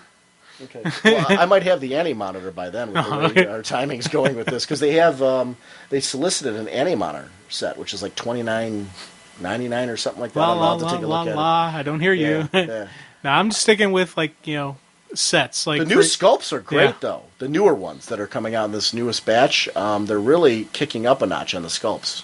Yeah, I know. It's painful, isn't it? This is from Yoda Jones. I really enjoyed this DVD. They made some cuts I was expecting from the graphic novel. Cough, cough, losers. But the story flowed well. The voice acting was excellent. I thought McLaughlin, Lawless, Harris, and Boreanaz were great. Jeremy Sisto's Batman didn't really fly for me, and the whole plot with the Martian Manhunter and King Faraday made Faraday seem much more like a tool than in the graphic novel. You mentioned that as well. The art was great, a nice fusion of the Tim Toth style from JLU and Cook's clean Eisnery line work. The real surprise for me was the awesome JLA documentary that came with the disc. I felt it did a really good job of recapping the League's history and New Frontier's place and context. They talked to all the people involved in the evolution of the JLA except for two, and both of them were referenced by other speakers, Steve Englehart and Grant Morrison. Even Stan Lee is in it, telling how the Fantastic Four was published as a response to the popularity of the Silver Age JLA. I can't wait to watch the DVD again with Cook's commentary. I give it an 8 out of 10. Overall, very enjoyable, worth owning, and well crafted.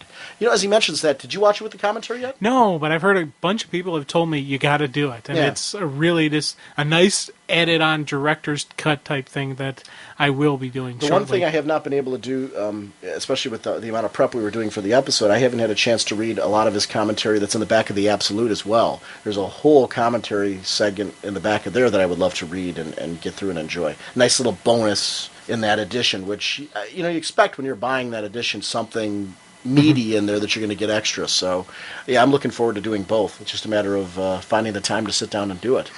But that's actually, I'm glad he mentioned that. This is from D. Goodcart. Here's my 2 cents. Okay, I'm actually holding out to buy this on HDVD when it hits March 18th, but I couldn't wait to see it any longer, so I bought the rental of this through Xbox Video Store last night. It's available in standard and high definitions, and for these rentals, it's priced pricier than normal. Hoosiers is also the new Xbox Live Hoosiers is also new to the Xbox Live marketplace, and its standard definition version costs 240 points, whereas I'm all tongue-tied now. Whereas Justice League, The New Frontier, costs 320, and the high-def version is 480 points compared to Hoosiers 360. I downloaded the standard definition version and watched it late last night. That's interesting now that they have, I know Netflix is considering partnering with the game consoles as well to do direct downloads, and I think that is where we're going to see the future of television. All of us are going to have these set-top boxes. We're already seeing it through DirecTV has a version. I've got the HD DVR through DirecTV, and there's a direct download service available where you can buy certain things, and there's certain things for free that you can download direct through your internet connection. So I've got an Ethernet cable running right into the back of my box now to download some of those things. And it's a nice use of DVRs now that we can do more TV on demand. And I am jealous of some of the cable companies. People who have those type of setups right now are doing a lot more of the TV on demand and we're a little behind the 8 ball on that, but I want to have more of that functionality. So that's interesting. Justice League The New Frontier is the second direct-to-DVD animated feature from Warner Brothers and DC Comics, following up last year's spectacular Superman Doomsday. This is an adaptation of Darwin Cook's 6-part series, which basically took a look at the DC Comics characters from the start of the Silver Age and set them against a more realistic backdrop than what they were in when they were originally published. Covering a 7-year period from 1953 to 1960, Cook's original series is one of my all-time favorite DC Comics stories, and for the most part, the animated film does a great job of capturing the spirit of the piece. The biggest drawback to the animated feature is basically its running time. This easily could have been a 90-minute and even a 2-hour film and had felt more full, but right now, Warner's is pushing to keep these features at 70-plus minute range, probably for budgetary considerations more than anything else. Within those constraints, though, they do a pretty good job of covering the high points of Cook's series, and almost all of the other points are at least mentioned in some form or of another. It's very nicely animated, and of course, Cook's style lends itself to this animation very well. It at least looks like a mix of 2D traditional animation and 3D cel-shaded animation for vehicles, and for the most part, it looks great. Some of my favorite bits in the film involve the Flash taking on Captain Cold in Las Vegas, Batman saving a young child from a cult, and just about any scene with Superman in it. The voice cast is absolutely stellar here, and kudos go out to Andrea Romano for her consistently high standards for these Warner's Pub productions. This features the following voice cast: David Boreanaz as Hal Jordan, Neil Patrick Harris, The Flash, Kyle MacLachlan, Superman, Jeremy Sisto, Batman, Lucy Lawless, Wonder Woman, Miguel Ferrer as John Jones, John Hurd as Ace Morgan, Kira Sedgwick as Lois Lane, and Brooke Shields, Carol Ferris. They all do a great job, but I was really surprised by 2 in particular. Brooke Shields did a particularly good job as Carol Ferris, strong, confident, and sexy all at once in her performance. She seems really committed to this. Jeremy Sisto as Batman, which is about as different a vocal take on Batman as any, yet for this time period it just seems right. That's interesting, because that was the one that I think at first I had the biggest block on, because I'm so used to a different Batman voice in the animated features, which we're going to actually see in Gotham Knights. That voice is going to be back again. But I agree. I actually really started to get into his voice as it progressed. Yeah, and he mentions Brooke Shields. That one, really, I was like, when it was going on, I'm like, man, that's a pretty... And I didn't recognize her voice, to be honest with you. It was one of those things where I was like, yeah, this is a good job. I'm wondering who it is. And then when I saw who it was, I'm like, oh my God, oh, duh, yeah. Once you know it, you recognize it, but as it was going on, I didn't see it as Brooke Shields trying to do a voice. It fit in what she was going for. He just says that I really enjoyed this, I truly did, but I wasn't as blown away as I expected to be. I think it's just a matter of having my expectations so high considering the source material, but with that said, I expect I'll be taken with it even more on subsequent viewings, just because that initial phase is over. I give Warner's and DC huge credit for even attempting to adapt this animated feature, as it's pretty ambitious and it takes on characters it's hardly contemporary that anyone's used to. I honestly cannot wait to watch this again when it hits HD DVD and expect to have even more fun with it then. Now keep in mind too, I'm a huge DC Comics fan. I am a huge comics fan in general, but DC Comics were my first exposure to comics and thus they've always been my favorite out of the two big publishers. I don't think JLA The New Frontier is a movie that someone who knows nothing about these characters is going to enjoy that much. I think at least some passing familiarity with them is needed, and really the more you know the better. I think if you at least know who the Super Friends were, well, then you'll probably be able to pick this up. But after that, this might be a struggle for the casual viewer. Still, though, this gets a big recommendation of the DVD package, features a lot of great extras, including the history of the Justice League, a couple of commentary tracks, one from Darwin Cook, a making-of featurette, and a preview of Batman Gotham Knights, the next direct-to-DVD project. Whew. I got a little tongue-tied there. Yep. It makes an interesting point about some of the things that were cut out and how it, whether or not it'd be accessible. I wonder, though, if maybe simplifying the story for the DVD release does make it more accessible. Because in the original tale, there was so much going on, so many different characters they were focusing on, it's hard to get a handle on them, whereas they tightened this up to make it, like you said, a Justice League story. I wonder if the DVD isn't, in fact, more accessible to a newer person who then could maybe jump off of the DVD to the comic and get that expanded story. I don't know. It's hard to It's hard for us to say that, yeah.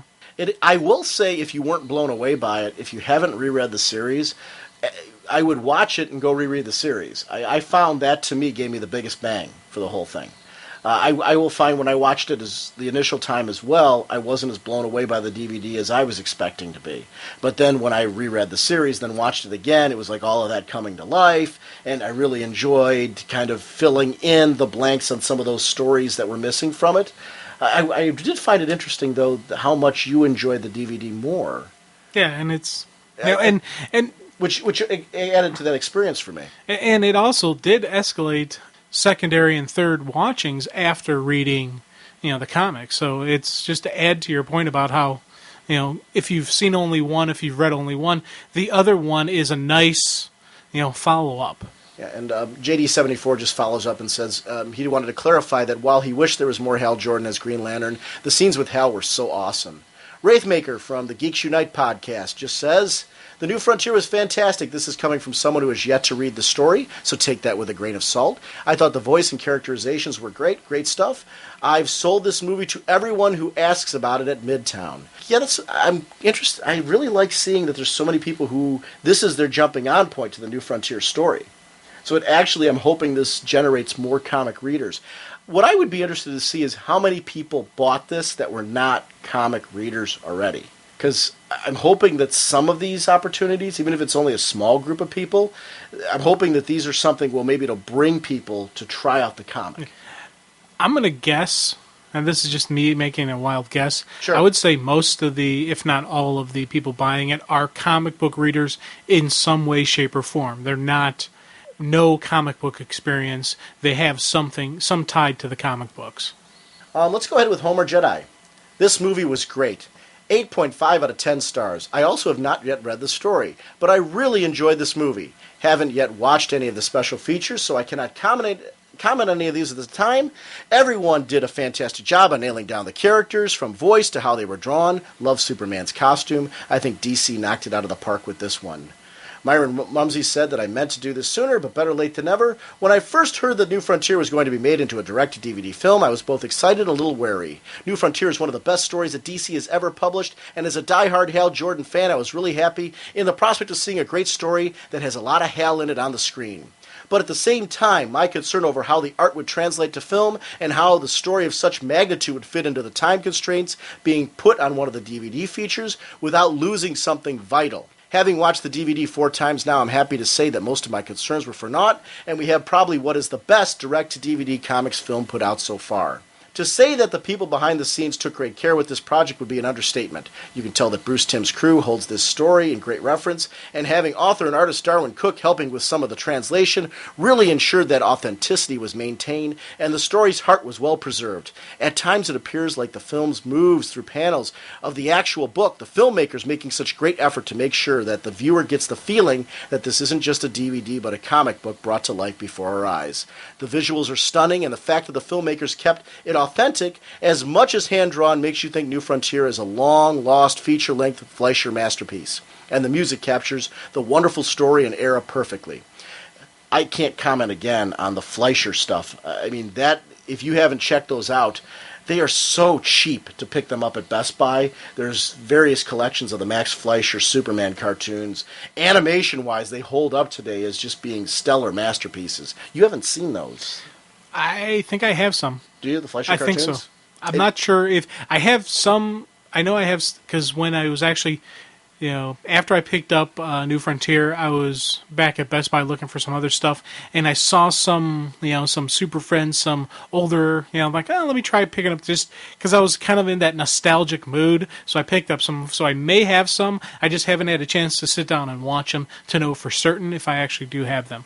Just going through really quick, he was concerned that Darwin Cook's character designs wouldn't translate on the screen, but it really works because the original time frame of the story is intact and it just somehow looks right. And something that I think really stands out is the fact that the characters undergo numerous costume changes versus wearing the same thing all the time. So viewers really look at these characters as real people that are moving through time as styles change and stories unfold around them. While some of the racial elements were cut for the film, much of the violence is not, and the film does earn its PG-13 rating.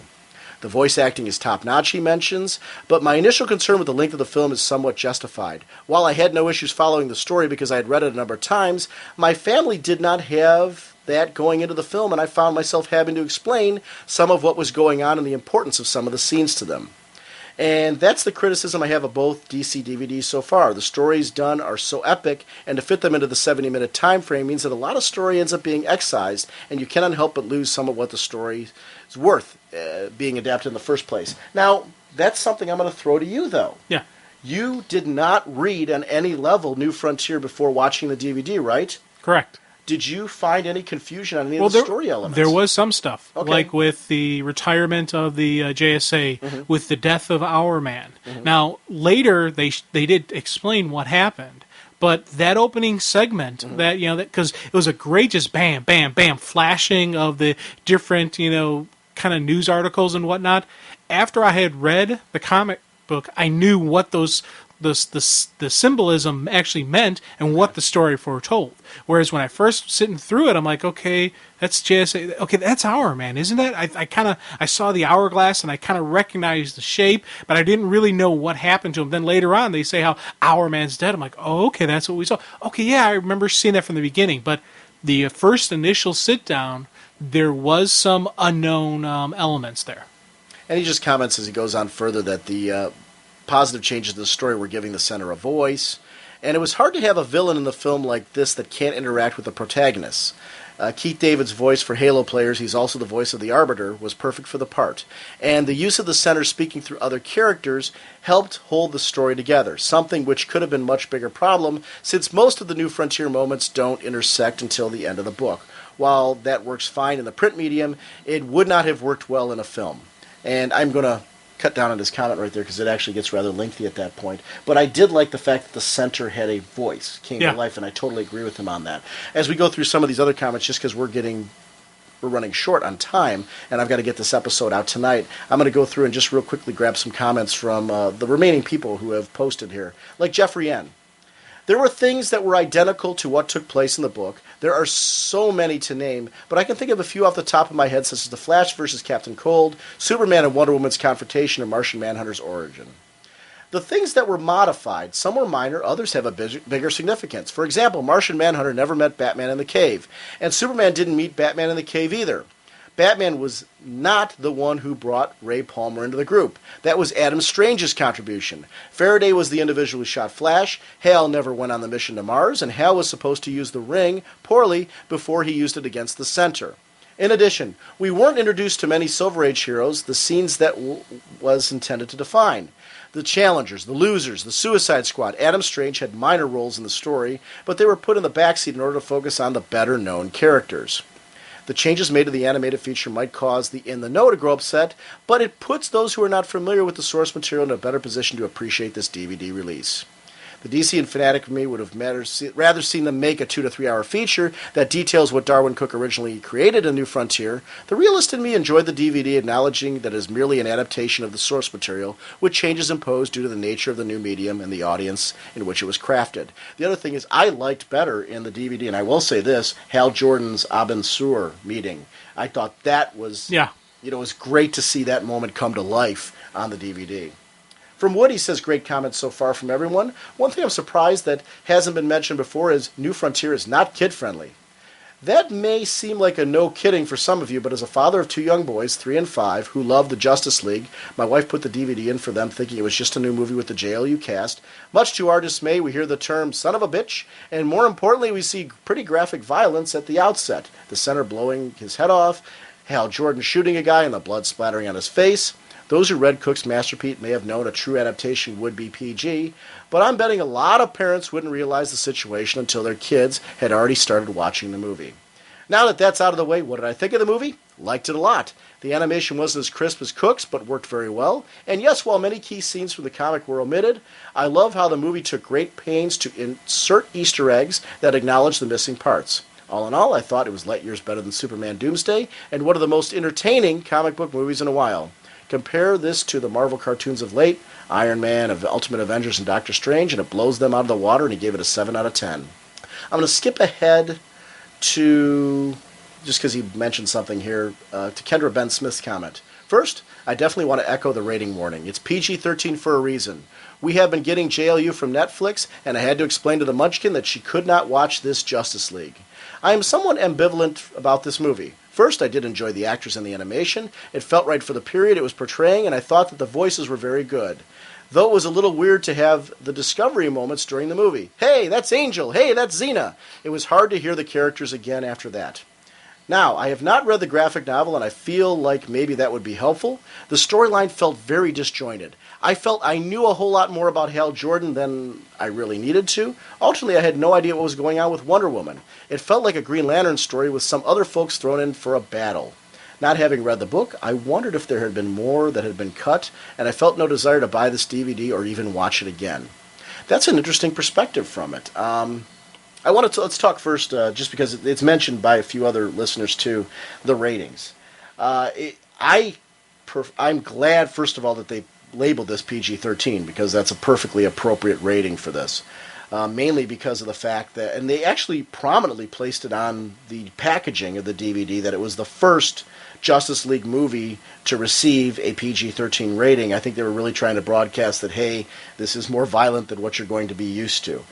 So I'm glad that they did that. I understand parents that are upset with that, but I think, and DC's addressing this in their DC Nation panel when they were talking about it, they talked about how they're really pushing the Johnny DC line with the new Supergirl series that's going to be coming out with her in her teenage years. They're trying to make more user-friendly books for, and that's going to be a mini-series. More user-friendly books for young children to be able to jump on board, that families can feel are safe, that they're books that are meant for their kids, and they're fun. Honestly, so far they've been batting really high with those Johnny DC releases.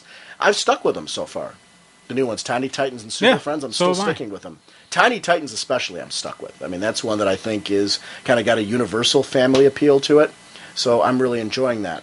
And I think nowadays, if we're going to do direct comic adaptations, we're going to have some expectations that there's going to be a different line, like your Brave and the Bold cartoon that's coming out, that clearly should be for all ages.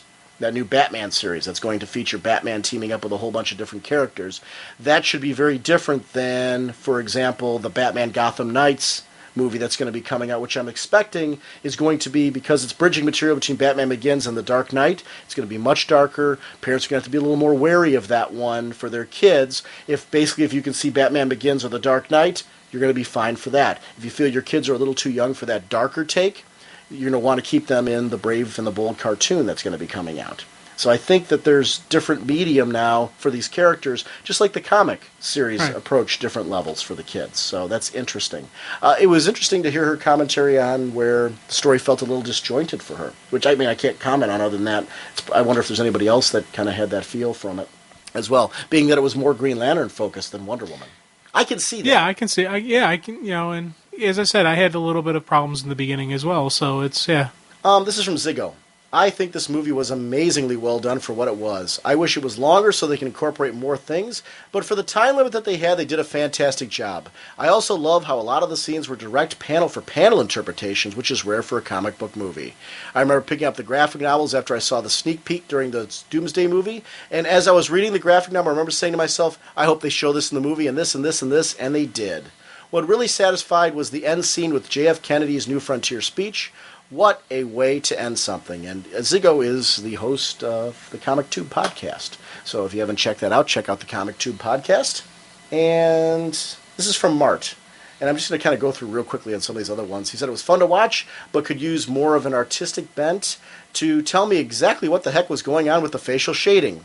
At times it's like people have just smeared their faces with mud using a ruler, such as the scene with Lois and Superman sitting atop of the Daily Planet. It looks ugly, unnatural, distracts, and doesn't relate to any light sources I can make out. Does it work for anybody here? I was quite impressed to see the voice talent that was enlisted, then didn't notice anyone in particular while watching the cartoon, which is probably a good sign. He's got a point. I think I knew that certain people were playing roles, but there weren't too many that stuck out with me until afterwards. I'm like, wow, they did a great job in there. So I thought they fit in the role. Kira Sedgwick as Lois Lane. Definitely. I wasn't thinking myself, that's Kira Sedgwick. Yeah, she was one I definitely wasn't thinking that. It was weird with David Borealis. I recognized his voice, but I wasn't thinking, hey, that's Angel. Borealis? What did I say? Borealis. Hey, tomato, tomato, it's all the same. But he's celestial lights or something like that, the Northern Lights. Obviously, I've forgotten everything about astronomy.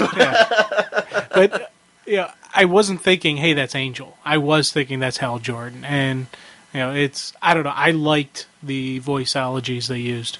And he just said that it made him want to dig out JLA 144 to take a look at it. So. Has Darwin Cook ever acknowledged this excellent Englehart Dillon Whopper as an inspiration for New Frontier? And I don't know on that one. That's interesting. This is from Tamalo. I really liked the movie. I thought it was great and really enjoyed that one. This is from Nightwing BK. It gets a little lengthy, so I'm going to just kind of go... He just goes, because of the ludicrous 70-minute time limit, I felt the film was a series of necessary action moments. To me, most of the film was wham, wham, wham, wham, wham, little bit of talking, Hal goes on a date, wham, wham, wham. Batman and Martian Manhunter talk only because it's necessary to the storyline. Wham, Manhunter captured. Look, an alien, big battle. Where the hell did Ray Palmer come from? Blonde guy in purple flies off with Hal, drops some bombs, big finish, and a lame montage of pictures crudely animated like from the 60s instead of actually fully animating it. That totally turned me off from the film. Yes, I was glad they had the real audio from the JFK speech, but the moving still images killed the momentum of the story. We were rushing along so fast within this 70-minute running time that when the montage came, I felt like the film got thrown into a brick wall. Marvel seems to have finally realized how to do films like these with the 70-minute time frame. They are telling original stories and writing them to a proper pacing to fit within 70 minutes. The first Ultimate Adventures film was subpar, mainly because they did the same thing as New Frontier, fit 13 issues of a comic into 70 minutes. The second was a little better, they told an original story. I thought the Iron Man film was fantastic, and they told an original and a battle in 70-minute time frame. And they're doing the same thing with the next Avengers. Their original stories work in 70 minutes, and frankly, I don't want to see any more comic adaptations and animation unless they throw out the 70-minute time frame. An extra 20 minutes would have done wonders for this film, in my opinion, and probably would have still left Dinosaur Island, which is fine with me. Darwin Cook said at MegaCon as he was signing the trades, there's a slim chance of them going back to New Frontier and adding an extra hour of new footage. If that happens, I'll throw this version up on eBay or to the nearest DVD store and rush out to buy the other version. Why? Because to me, this version of the story failed to capture the magic of Cook's wonderful comics, and that is what any adaptation is looking to do. Capture the magic of the original, tell it in a new way, and maybe, just maybe, you'll want to go out and read the original work after seeing the film. I just want to offer my lone dissenting opinion, because I know that people are raving about this film, and judging by Sean's preliminary comics from previous episodes, I think he will rant and rave about its greatness as well, which is kind of funny that he makes that judgment call because I liked the original comic work better myself. Let's see. To me, this is on the same level as Superman Doomsday. I almost want to say that I like Superman Doomsday better because they managed to take a story, bastardize it, and tell it full of interesting story from that one, whereas I felt the film cut so much from the movie that it lost its heart and soul, which was always the characters, not the plot. I can't believe that Bruce Timm missed it. It's like he forgot everything he learned and did in the JLU when they occasionally adapted a comic story. Whatever Happened to the Man of Tomorrow was a terrific episode. I know that I'm going to get killed because I'm basing my review of the film because of the adaptation, but that's why I wanted to see this in the first place. I read the books and loved them. When I heard that they were making a film, I was excited, only because they were adapting one of my favorite comic stories of the past 5 years, almost ever. Come on.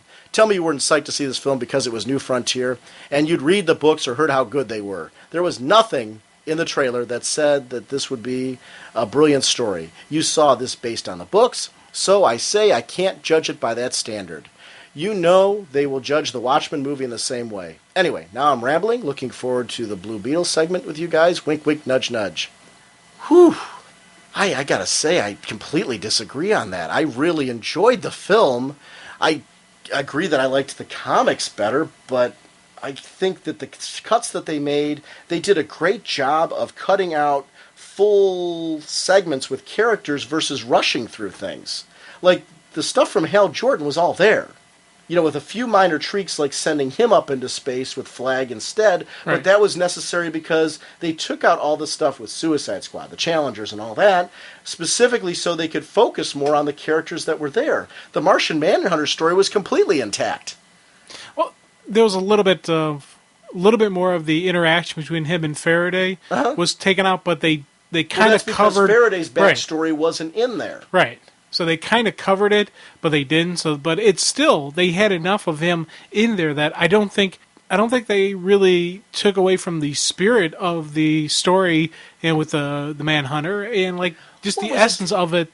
You said it best. Yeah. The DVD is a Justice League DVD. And some of our listeners comment on how that's what they got out of it. And I agree with you on that. The book series itself, and this is where my preference was, it's a DC Universe story. And I liked those other moments that were in there. But I don't think the spirit and the essence was lost in there. The only thing I will say, like John Henry's racism story, was completely gone.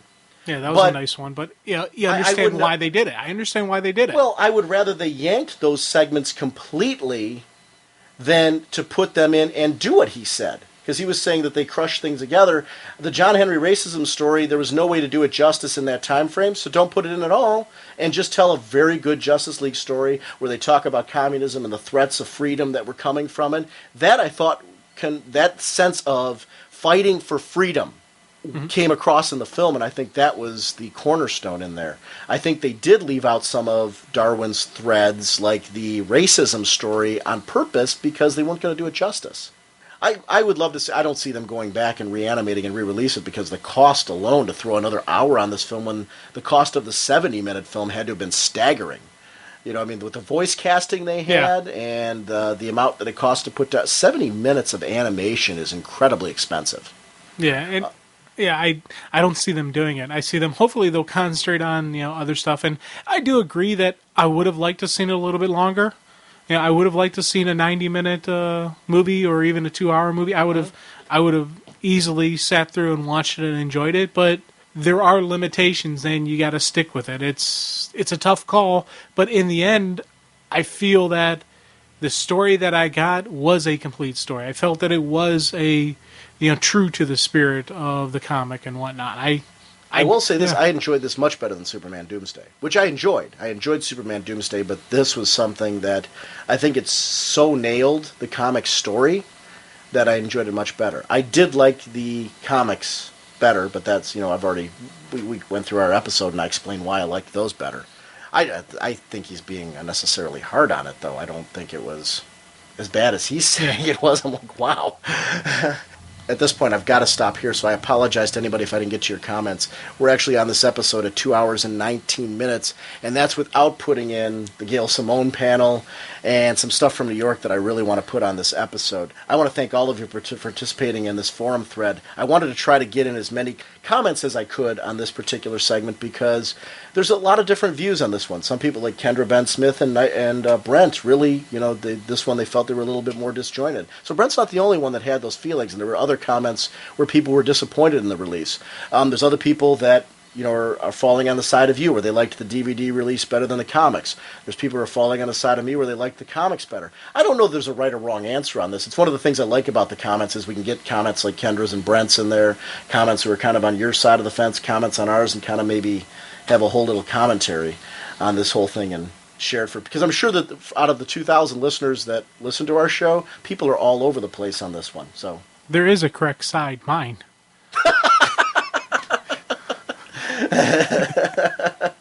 Come on. Actually, you and I aren't drastically far off. No. In the sense that we were both kind of the opinion that we enjoyed both experiences. We like one better than the other, but there were also segments in each that we enjoyed better. There were segments that I saw certainly translated better on the DVD than they did in the original comic book, but then there were things that I liked in the comic book and how they were handled a little better. So it was interesting. But I did enjoy this commentary and this discussion. I'm glad, though. Thank you for everybody for your honest comments. Brent, Kendra, everybody who's out there. I'm sorry I didn't get everybody's on this thread, but at this point we've got to kind of wrap this particular segment up. I always love getting that meaty, passionate discussion in there. The thread, I'm going to take it off of being pinned, but if you take a look at, we still have the thread up there. We keep all of these up there, so take a look at some of the comments. I'm not going to close the discussion, so feel free after this to jump onto that thread and continue the discussion, or add them to the episode 113. Add your own comments. If you agree with Brent and Kendra and the DVD didn't really grab you, share some of those comments. Let's get those out there. So I know that there's other people I'm sure that are feeling the same way they are, where this just didn't grab them the way that they thought. It's always interesting to get a different thread.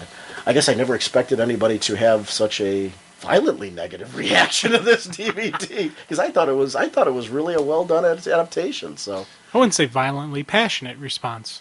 Huh? I wouldn't say violently negative comment. I would say more of a passionate response. You think so? Yeah. Okay. Because that's how I took that as more because I mean, yeah. Okay, fair enough.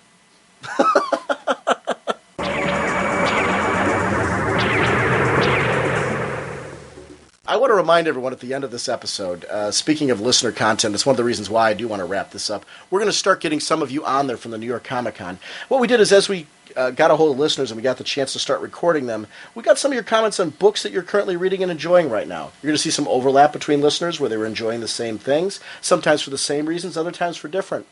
One of the reasons why I did this is I always enjoy listener rants. And I feel that listeners ranting about books are a great way for other listeners to try out something. It's not just what Jim and I have to say, it's what you have to say about the comics you're enjoying and what you're not enjoying. So that's what a lot of these are all about. Also to get some of your voices on the show. This is not going to be exclusive to this episode. We have some other commentary and things from the New York Comic Con that we're going to gradually be putting on our episodes over the next few weeks. So we're going to be getting those on there. But that's what we're closing out the show with for the next couple weeks, getting them on there. Maybe a few little bloopers that Jim and I made on this episode. But I'm scrambling to get this out tonight because actually this is Sunday. It's right now about 6:53. I'm going over to my buddy's house to watch wrestling, and then I'm going to come back and finish editing this, and I am getting this out tonight. So this is pretty insane. Well, we said we're weekly again, and I meant it. So we're going to go back to some of those late-nighters that I was pulling off before. One of the reasons why we got away from being weekly was that. But I want to remind everyone about the Hero Initiative again. Please go to RagingBullets.com and click on the link and support them. Our T-shirts, you can either PM me at Dr. Norge on the forums or RagingBullets@gmail.com if you want to get a T-shirt. We have mediums, large, and extra large still available. So give me a PM or an email on that if you're interested. They're $10 a piece. All proceeds go to Hero Initiative. We've raised $90 so far. Thank you for that. There's a picture of the shirt that's going to be on the website. There's already a picture on the forum, too. I want to thank, as always, DCBS and InStock Trades. That's dcbservice.com and InStockTrades.com for their support. Brave and the Bold, Volume 2 hardcover, collecting issues 7 to 12, regularly $24.99, only $14.99 with the 40% off discount, which is great for fans who are getting these hardcover collections. Blue Beetle number 28, that series is being raved about at the moment. You heard Brent in his comment. He wants to do and we're going to do a Blue Beetle segment with him because I'm anxious to hear more of his commentary on Blue Beetle. That's going to be over this summer. We're going to get together and talk about an issue of Blue Beetle. Regularly $2.99, 40% off, only $1.79. Same thing with Birds of Prey number 19, new writer Tony Bedard, art by Nicola Scott, cover by Stefan Roux. And, Black Canary is going to be back in that issue. So if you haven't been checking out Birds of Prey, regularly $2.99, only $1.79 with the 40% discount. Whatever your shipping preferences, whatever your bag and boarding preferences, DCBS accommodates your needs. And don't forget the sister site, InStockTrades.com. We're going to be doing in May Legion of Superheroes, An Eye for an Eye, with Darth Kramer, who's our contest winner. Regularly $17.99, only $11.69. This collects the 1984 series, the initial opening arc of that one. It was a prestige format series and involved Keith Giffen and Paul Levitz, so we're going to really delve into that book and devour it. Jack Kirby's Fourth World Omnibuses, which you bought from them. They're regularly $49.99, 37% off, only $31.49. InStockTrades.com is your source for your collected edition needs. Thank you for your sponsorship, DCBService.com and InStockTrades.com. Go to RagingBullets.com and there is a banner, a handy-dandy banner for DCBS to go check it out for your pre-order needs. And we're going to be back next week with our Countdown Catch-Up. Jim, we are right now, it's from 8 to 1, and we're going to have a pretty meaty discussion as we're going through. I think it's going to be over the next 2 weeks. Yeah, I think it will be 2 weeks. Yeah. We're going to do 114 and 115 are going to be a countdown catch-up. We're also going to start talking about DCB. I'm getting our sponsor thrown in. They're publishing comics now, too. We're going to talk about DC number 0. And, of course, we're going to be talking about Final Crisis number 1 as we're leading into the next couple of weeks. So, big stories. And we have May's Top Bullets on episode 115. So, we have just a whole bunch of We got a lot coming up here. Yeah, there's actually a bunch of things I still wanted to talk about this episode that we just didn't have time for. Anyway, I want to apologize again to anyone who posted in the New Frontier thread. I didn't realize how meaty it was or how large, but I wanted to get as many of those. In as I can because of the fact that it was interesting. I guess I was a bit taken aback by some of the passionate comments on the other side of the fence of the DVD. As you said, passionate comments, but that's always the nice thing about the forum threads is I think there's listeners who will hear those comments and they resonate with them so they can kind of connect with those different comments as well and maybe perhaps join into the discussion for this particular thread. So we will see you next week. And don't forget to listen on the end for listeners. Bye.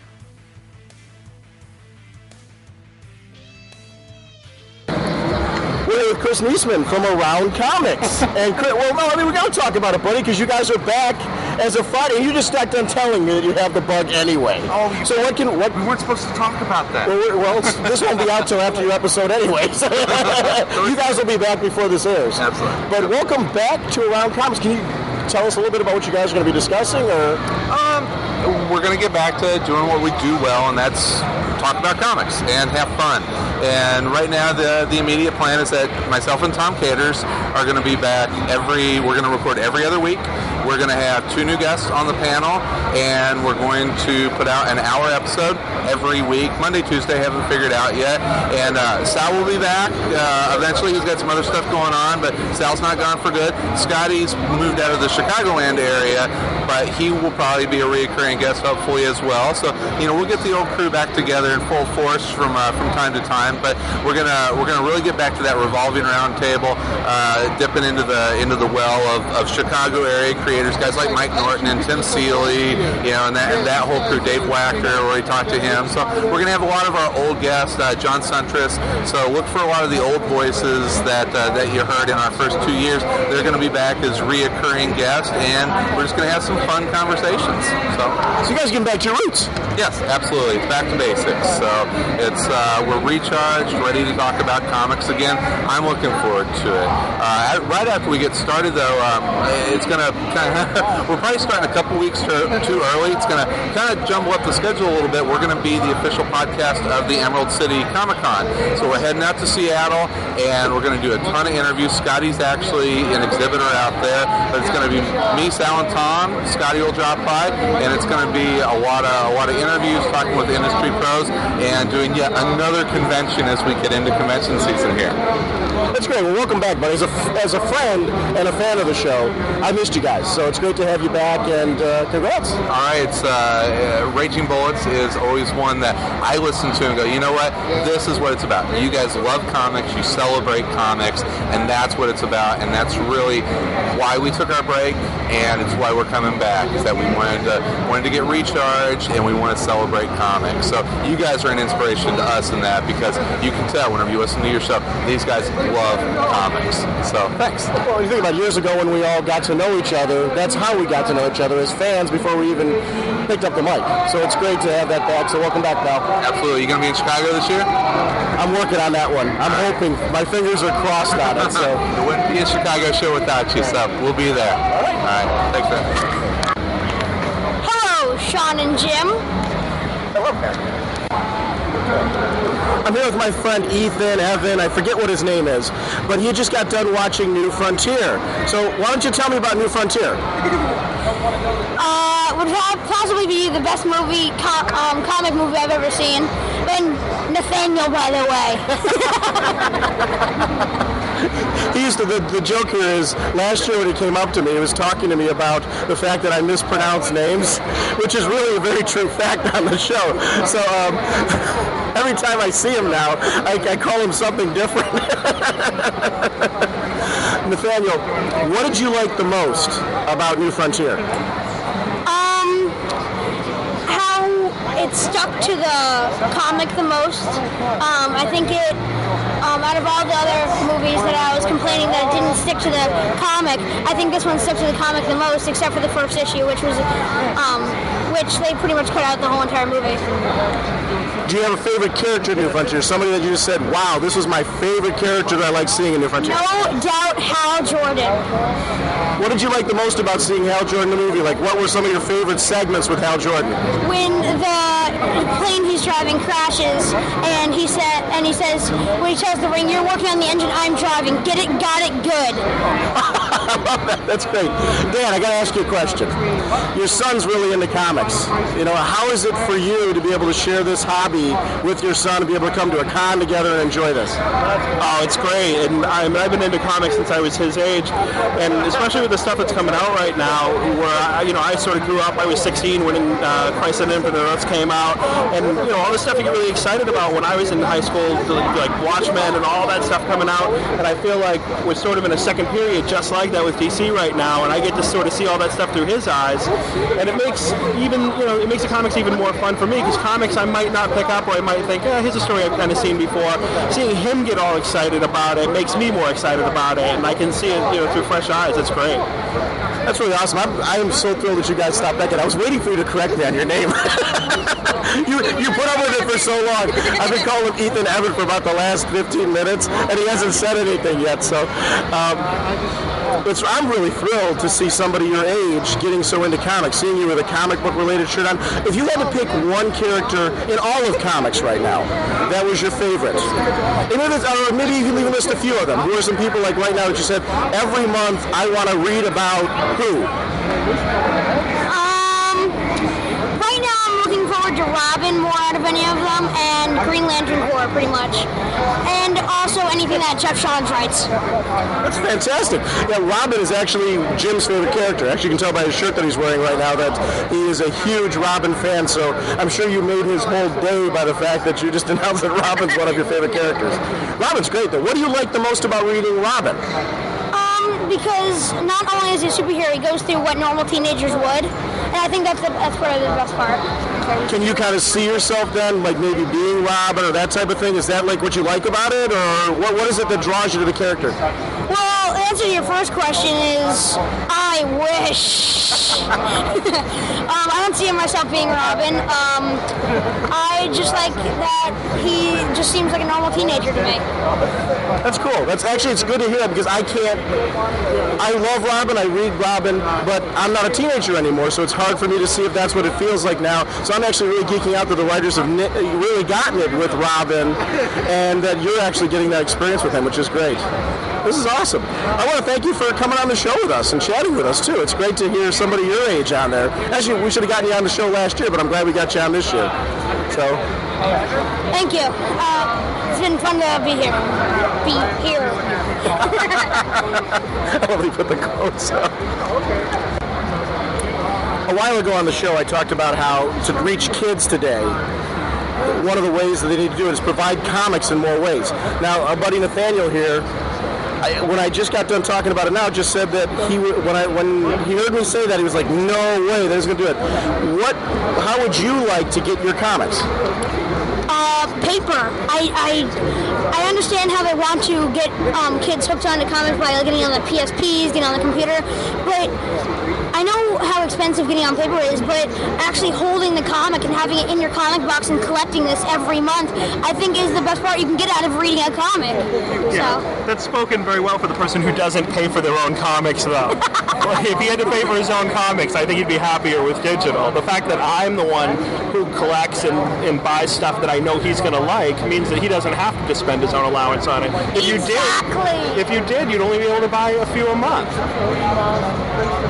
3 a month. If on your allowance instead of 3 a month, you could get 6 a month. Would you rather read them on one of your PSP or something like that? First of all, I don't have PSP because I'm not allowed to have the handheld stuff, but I would if some comics started to come out from that, though. Okay, instead of the PSP, let's say anything with a screen. A computer, anything with a screen, your game system. Would you rather read them that way and be able to read more comics because you can spend less on them? Or would you rather still have the paper? And there's no right or wrong answer. What would you prefer? I'd probably prefer both because I'd probably spend my allowance on the best comics there are out there because I can read them in my hand and collect them and stuff. But then otherwise, I just feel like reading them for no real reason. I've read something from them and it sounds good. I would probably get on my console or something. So a little bit of both. Okay, makes sense. Good. All right, thank you for that. Actually, it's interesting to hear it from you because I'm not your age, so I can't tell what you guys would like. That's great. Okay, good. And there's no simple solution for the publishers either. For them to keep, making paper comics, the price of printing in paper and everything isn't going to go down. So when people look at comics and say, "Oh, $3 for a comic book, that's ridiculous," that is literally as cheap as the comic book companies can sell them for, and that price isn't going to go down. So the only way they can get kids is to find a new way to deliver them that doesn't cost $3-4. Unfortunately.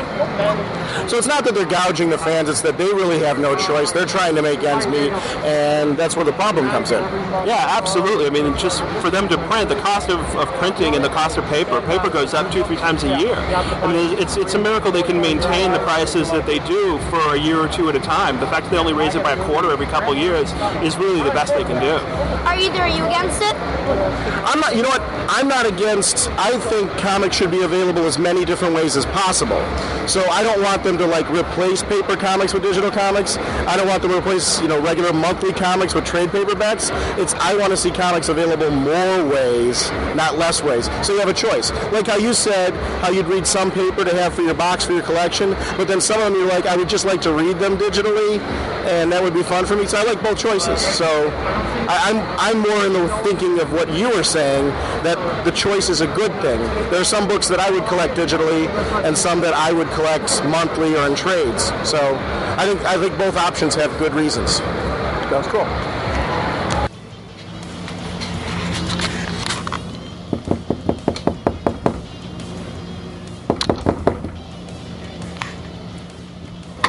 Jim?